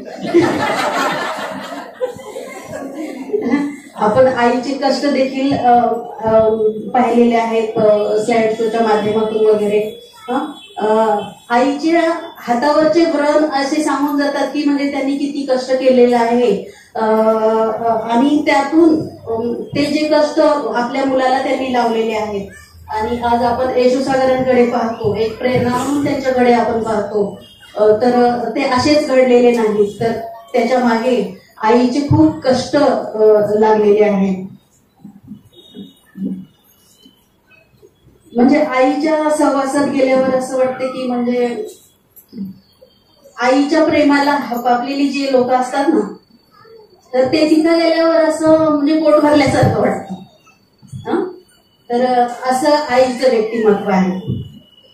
आईच्या चेहऱ्यावरचं जे स्मित आहे ना, ते खूप प्रेरणा देऊन जातं. आणि ते मला म्हणजे तो चेहरा मला आईचा नेहमी माझ्या डोळ्यासमोर येत राहतो. आई म्हणजे ना बोधिसत्वाच्या गुणांनी युक्त आहे. असे काही प्रसंग आहेत की माझ्या सासूबाई आणि आई त्या म्हणजे इतकं की आमच्या सासूबाईंना पायऱ्या चढता येत नव्हत्या आणि त्या काय करायच्या, मला अक्काला भेटायचंच आहे अशा म्हणायच्या. आणि मग त्या जिन्या चढायच्या नाही, जिन्या पार्किंग मध्येच बसायच्या आणि अक्का मग खाली यायच्या चहा घेऊन. त्यांचा पाहुणचार पार्किंग मध्ये व्हायचा. एकमेकींना ते आपल्या संघर्ष गाथा सांगत असत, गप्पा गोष्टी मारत असत. अशा प्रकारे ह्या मैत्रिणी होत्या. आता त्या नाही आहेत. हिराबाई आई जे आहेत ते नाही आहेत आपल्यामध्ये. त्या जर असत्या तर स्टेज एकदम गाजला असता आणखी आवाजाने. आईमध्ये ना म्हणजे 4 ब्रह्मविहार आपण जे शिकतो म्हणजे तर ते गुण, बोधिसत्वाचे गुण आईमध्ये आहेत. माझ्या सासूबाई नाही का म्हणजे थोडासा त्यांना त्रास होता आणि तर त्यांना त्या खूप सांभाळून घ्यायच्या.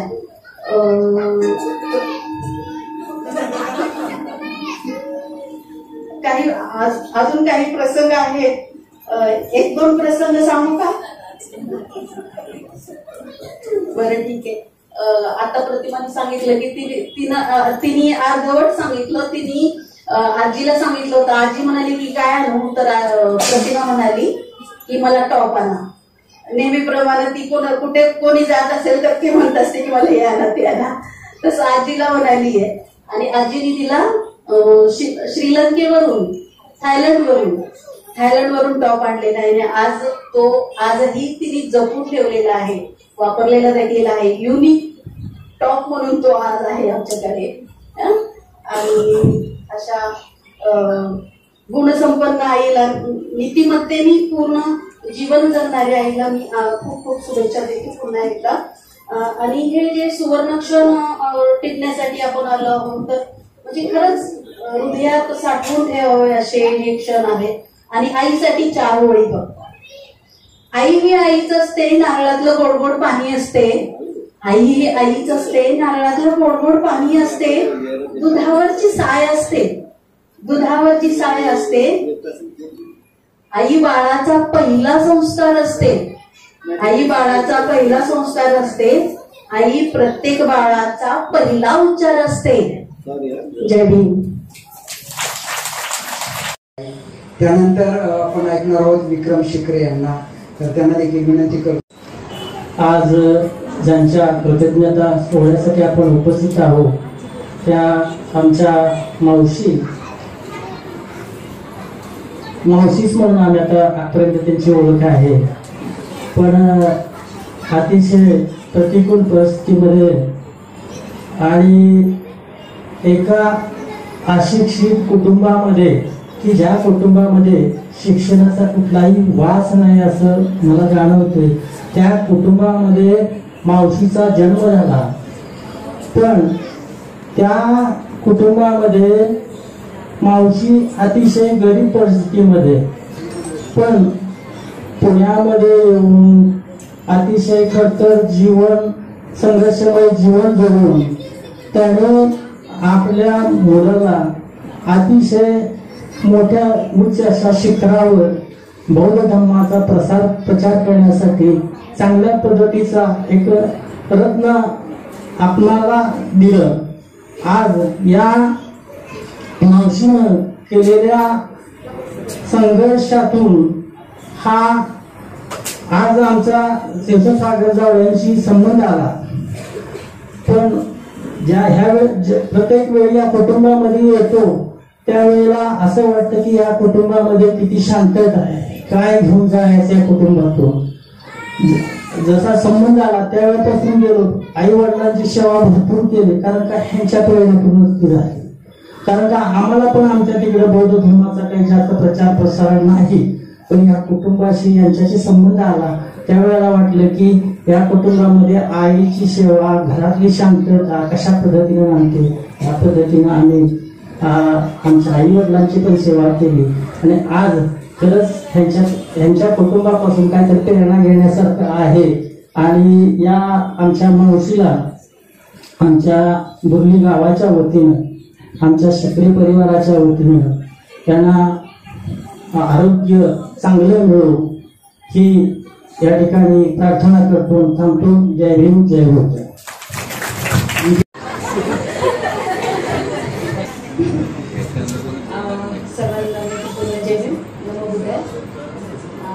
आईला वाढदिवसाच्या खूप खूप शुभेच्छा माझ्याकडून, माझ्या परिवाराकडून देते. यशागरचे आणि वजधारीचे खरंच खूप खूप पुण्यामध्ये जाते की असा कार्यक्रम घडून आणला. आणि सर्वांसाठी असं काही केलं पाहिजे असं पण मला वाटतंय. छान आईबद्दल बोलायचं म्हटलं तर असं खूप काही आईच्या शब्दामध्येच असं खूप काही दडलेलं आहे. आणि माझ्यासोबत पण असं माझं लग्न झालं तसं मी आईसोबत जवळीक आहे. आणि म्हणजे यशोधर बाहेर जायचे त्यावेळेस माझ्या आई माझ्याकडे यायची. आमचं फर्निचर काम चालू होतं त्यावेळेस म्हणजे आई माझ्याकडे जवळजवळ महिनाभर यायच्या, दिवसभर थांबायचं. तेव्हा संचिता लहान होती 7-8 महिन्याची. आणि मग आई म्हणजे मला नकळत म्हणजे खूप काही गोष्टी माझ्या सांगत गेल्या मला. आणि छोट्या छोट्या गोष्टी होत्या पण माझ्यासाठी ते खूप छान होत्या. आणि शिकायला पण भेटलं मला. म्हणजे संशोधाला कसं खाऊ घालायचं, अंगाईगीत कसं म्हणायचं. आणि ते अंगाईगीत अजून माझ्या लक्षात आहे 24 वर्ष झाले तरी. म्हणजे एवढं सुंदर आईने मला सांगितलेलं गीत ते. आणि खूप असं आणि असं कधीच वाटलं नाही की आई आणि म्हणजे सुनामध्ये असं वेगवेगळं आम्हाला कधीच नाही वाटलं की वजधारणीमध्ये आणि माझ्यामध्ये असं कधीच वेगळं असं वाटलं नाही माझ्यासाठी. आणि मी जेव्हा त्यांच्या घरी जायचे तेव्हा अभिनीत आणि संशुदा झोक्यासाठी जरा वाद करायच्या तर आई दोघांना पण झोक्यात बसवायच्या, खाऊ घालायच्या आणि दोघांना पण गीत म्हणायचं. खूप सुंदर असं आईने दोघांना तोंडाला चांगलं सांभाळलं. आणि आईचा आशीर्वाद असाच आमच्या सर्व कुटुंबाशी राहावं हीच विनंती आणि शुभेच्छा आईला वाढदिवसाच्या खूप खूप देते. धन्यवाद. थँक्यू.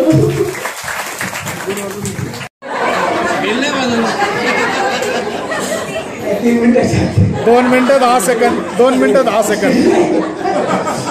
यानंतर आपण ऐकणार आहोत धर्मचारिणी मृदुहृदया यांचा देखील विनंती करतो की त्यांनी इकडे समोर यायचं आहे आणि थोडक्यात आपलं मनोगत व्यक्त करायचं. खरं तर मृदुहृदयांचा आणि आईचा परिचय फार मोठा आणि प्रगत असा परिचय आहे, लांब असा परिचय. त्यापासून ते खरं तर आईला ओळखतायत आणि नेहमीच त्यांच्याशी गाठ भेट होते. तर त्यांना देखील मी विनंती करतो की त्यांनी आपलं मनोगत या ठिकाणी. खरंच अतिशय आनंद होत आहे. आज आईचा अमृत महोत्सव साजरा होत आहे. आईची 75वी साजरी होत आहे. आईचा कृतज्ञता सोहळा साजरा होत आहे. तर खरोखरच आई त्या सगळ्या गोष्टींना पात्र आहे. आईचा माझा जो संपर्क आहे तो गौतम नगर पासून आहे.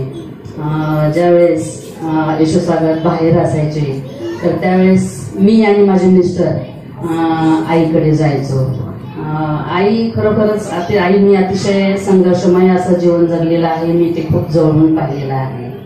ज्यावेळेस आम्ही आईना भेटायला जायचो तर आईच्या नेहमी हातांना जखम असायच्या, पायाला जखम असायच्या, पाय खूप दुखायचे आईचे.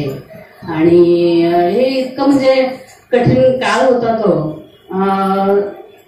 आई काम काय करायच्या ते मला आवर्जून सांगायचं आहे.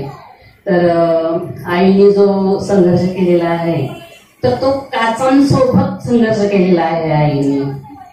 आई काच वेचण्याचं काम करायच्या आणि त्याच्यातून उदरनिर्वाह होत असेल आणि त्याच्यातूनच त्या त्यांच्या जयकुमारसाठी स्वप्न पाहायच्या. तर अशा प्रकारे आईने संघर्ष करून त्यांच्या मुलांना एकट्या असून सुद्धा त्यांच्या मुलाला वाढवलेला आहे, संस्कार दिलेले आहेत, हे मी पाहिलेलं आहे. तर ज्यावेळेस येशूसागर बाहेर असायचे तर त्यावेळेस आम्ही आवर्जून मी आणि माझे मिस्टर आईकडे जायचो. जेव्हा जेव्हा आम्ही जाऊ तर त्यावेळेस आई अतिशय कामात असायच्या, लेकाच्या चिंतेत मात्र खूप असायच्या. आणि ज्यावेळेस मग माझे मिस्टर आईंची समजूत घालायची की काय करतात येशूसागर, तुमचा जयकुमार काय करत आहे, हे ज्यावेळेस आईला समजून सांगायचे तर त्यावेळेस आई खूप खूप खुश व्हायची, समाधानी व्हायची. आणि मग माझ्या मिस्टरांचं आणि आईंचं खूप जमायचं. तर अक्षरशः ज्यावेळेस आईचे खूप पाय वगैरे दुखायचे तर माझे मिस्टर आई समोर बसून आईचे पाय दाबून द्यायचे, मालिश करून द्यायचे. तर इतकं जवळचं असं नातं माझ्या मिस्टरांमध्ये आणि मावशी आईंमध्ये होतं. तर खरोखरच हा जो संघर्ष आहे तर त्यांनी आपल्या मुलासाठी केलेला आहे. मला असं वाटतं 3 मिनिटांमध्ये खूप काही सांगणं तर शक्यच नाही, पण आईचं जे जीवन आहे, आईचा जो ध्यास होता, आईचा जो श्वास होता, तर तो सगळा आपल्या त्यांच्या जयकुमारसाठी होता. हे म्हणजे आम्हाला ते कळायचं. ज्यावेळेस येशूसागर इथून बाहेर गेले तर एखादी आई असती तर नक्कीच म्हटले असतील, अरे तू तिथे मला तरी घेऊन चाल, नाही तर तू जाऊ नकोस.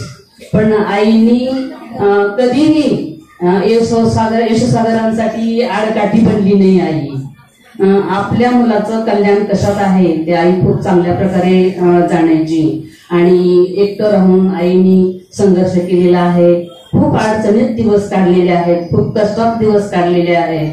तर खरोखरच अशा गुणवान आईचं आज कृतज्ञता सोहळा आपण साजरा करत असताना सर्वांनाच खूप आनंद होत आहे, मलाही खूप खूप आनंद होत आहे. तर ह्या आईला माझ्याकडून, माझ्या कुटुंबियांकडून हार्दिक हार्दिक अशा शुभेच्छा देते. आईला दीर्घायुष्य लाभो, निरोगी आयुष्य लाभो आणि वेदनारहित आयुष्य आपल्या आईला लाभो अशी मी सदिच्छा व्यक्त करते. आणि आईला साष्टांग दंडवत घालावा असं मला वाटत आहे, परंतु माझे गुडघे चांगले तर मी नमन करणार आहे आपल्या आईला. तर एवढंच बोलते आणि इथेच थांबते. धन्यवाद. कर्मचाऱ्यांनी खूप छान पद्धतीने त्यांनी आपलं मनोगत या ठिकाणी व्यक्त केलेलं आहे.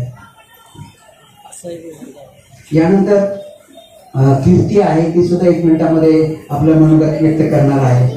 तर वाढदिवस त्यानिमित्त खूप खूप शुभेच्छा. आईचा स्वभाव खूप प्रेमाचा आणि आपुलकीचा, जसं म्हणतो आपण की आईचं प्रेम हे सर्वांवर सारखंच असतं. तर इथे असणाऱ्या प्रत्येक लोक जे काही इथे बोलले आईंबद्दल, तर सर्वांवर आईने सारखंच प्रेम केलेलं आहे. आणि त्यांचं हे जे प्रेम आणि ही जी आपुलकी आपल्याला मिळत आली आहे त्यातच फलित म्हणजे आपण सर्वजण एवढ्या मायेने आपुलकीने त्यांच्याविषयी बोलत आहोत. आम्ही जेव्हाही आईंकडे जातो तेव्हा त्यांच्या बोलण्यातून कायम त्यांचे गावाकडचे नातेवाईक असतील किंवा आमच्याकडले असतील सर्वांविषयी खूप आपुलकीने आणि चौकशीने ते विचारत असतात, कायम विचारपूस करत असतात. आणि त्या अशा जमिनीशी जुळलेल्या आहे.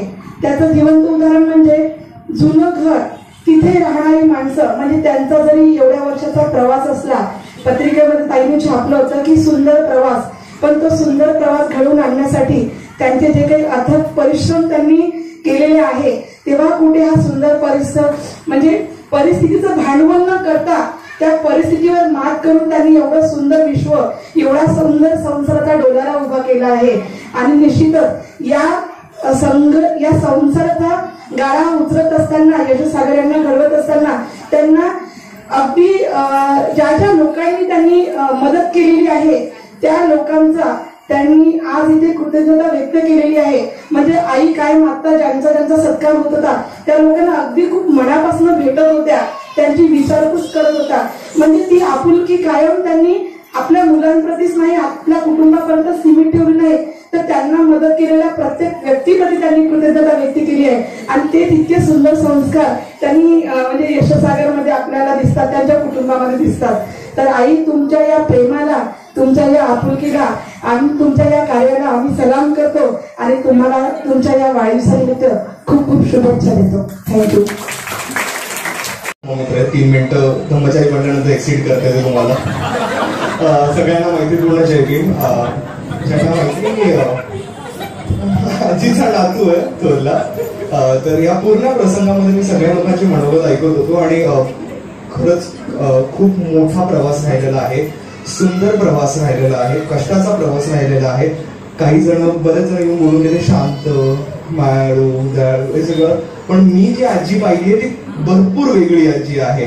कारण मी या माऊलीसोबत वागलोय, मोठा झालोय, आमचं नातं वादविवादाचं, प्रेमाचं पण राहिलंय. म्हणजे तुझ्यासोबत करमेना, तुझ्या वाचून जमेना असं सगळं पण राहिलंय आमचं नातं. आणि ह्या पूर्ण याच्यामध्ये मी आजीचा राग पाहिलाय, आजीची माया पाहिली आहे. मी जेव्हा रुसतो तेव्हा आजीचं मनवणं पाहिलंय. असा पण काळ यायचा की आम्ही एक हप्ता बोलायचो नाही, फक्त काही क्षुल्लक कारणामुळे भांडण जरी झालं असेल तरी. पण त्याच्यामध्ये पण असं नाही की कधी काळजी एकमेकांची घेतली नाहीये. आणि मला बऱ्याच वेळा असं विचार करतो मी, तेव्हा वाटतं की ह्या सगळ्या ज्या गोष्टी आहेत, जसं आज मी इथे आहे, यशोसागर आज इथे आहेत, वज्रधारिणी इथे आहेत, आजी इकडे आहेत, तर बऱ्याच वेळा असं आपल्या बुद्धिझममध्ये म्हटलं जातं की तुम्ही आज जिथे आहात हे तुमच्या मागच्या जन्माच्या कर्मांची फळ आहे. असं नाही की तुमचे कर्म असे असतील तर आज तुम्ही असे, पण जी तुमची चेतना असते ती सुदबुद्धी घेऊन येते की मला कुठला पुढचा जन्म घ्यायचा आहे, कुठल्या प्रकारचा जन्म घ्यायचा आहे. ज्यांना धम्म लागतो त्यांचं असं म्हणणं आहे की त्यांचे कर्म सगळ्यात चुकत असतात, सगळ्यात चांगले कुशल कर्म असतात. तर मी विचार करतो की माझे किती कुशल कर्म असतील की ह्या 2 पिढ्यांमध्ये नंतर माझा जन्म झालाय. बरेच जण म्हणून गेले की आधी शिक्षणाचं तेवढं हे नव्हतं आणि आज मी प्राध्यापक म्हणून कुठेतरी कामाला आहे. बरेच जण बोलताना हे बऱ्याच वर्षाआधी बोलायचे की यशोसागरांसारखा बोलतो, यशोसागरांसारखं बोलतो, याची भाषा केली अशी असं बोलतो. पण ते त्यांच्यातही मला वाटतं माझ्या आजीवरून आलंय. मी लहान असताना आजीच्या कुशीत, आजीच्या बाजूला झोपताना प्रत्येक कावळ्याची गोष्ट, कोल्ह्याची गोष्ट ऐकून आज कुठे जाऊन गोष्टी कशा सांगायच्या हे मला कळलेलं आहे. आणि ह्या गोष्टीमुळे या माऊलीला मी आज खूप जास्त कृतज्ञता व्यक्त करतो की यांच्यामुळे आज मी इथे आहे. आणि वन्स अगेन आजी, तुमच्या अमृत महोत्सवाचा तुम्हाला हार्दिक हार्दिक शुभेच्छा. तुमचं धम्म आयुष्य अजून अजून अजून लांब राहो. आपण आता नेहमी सोबतच राहू.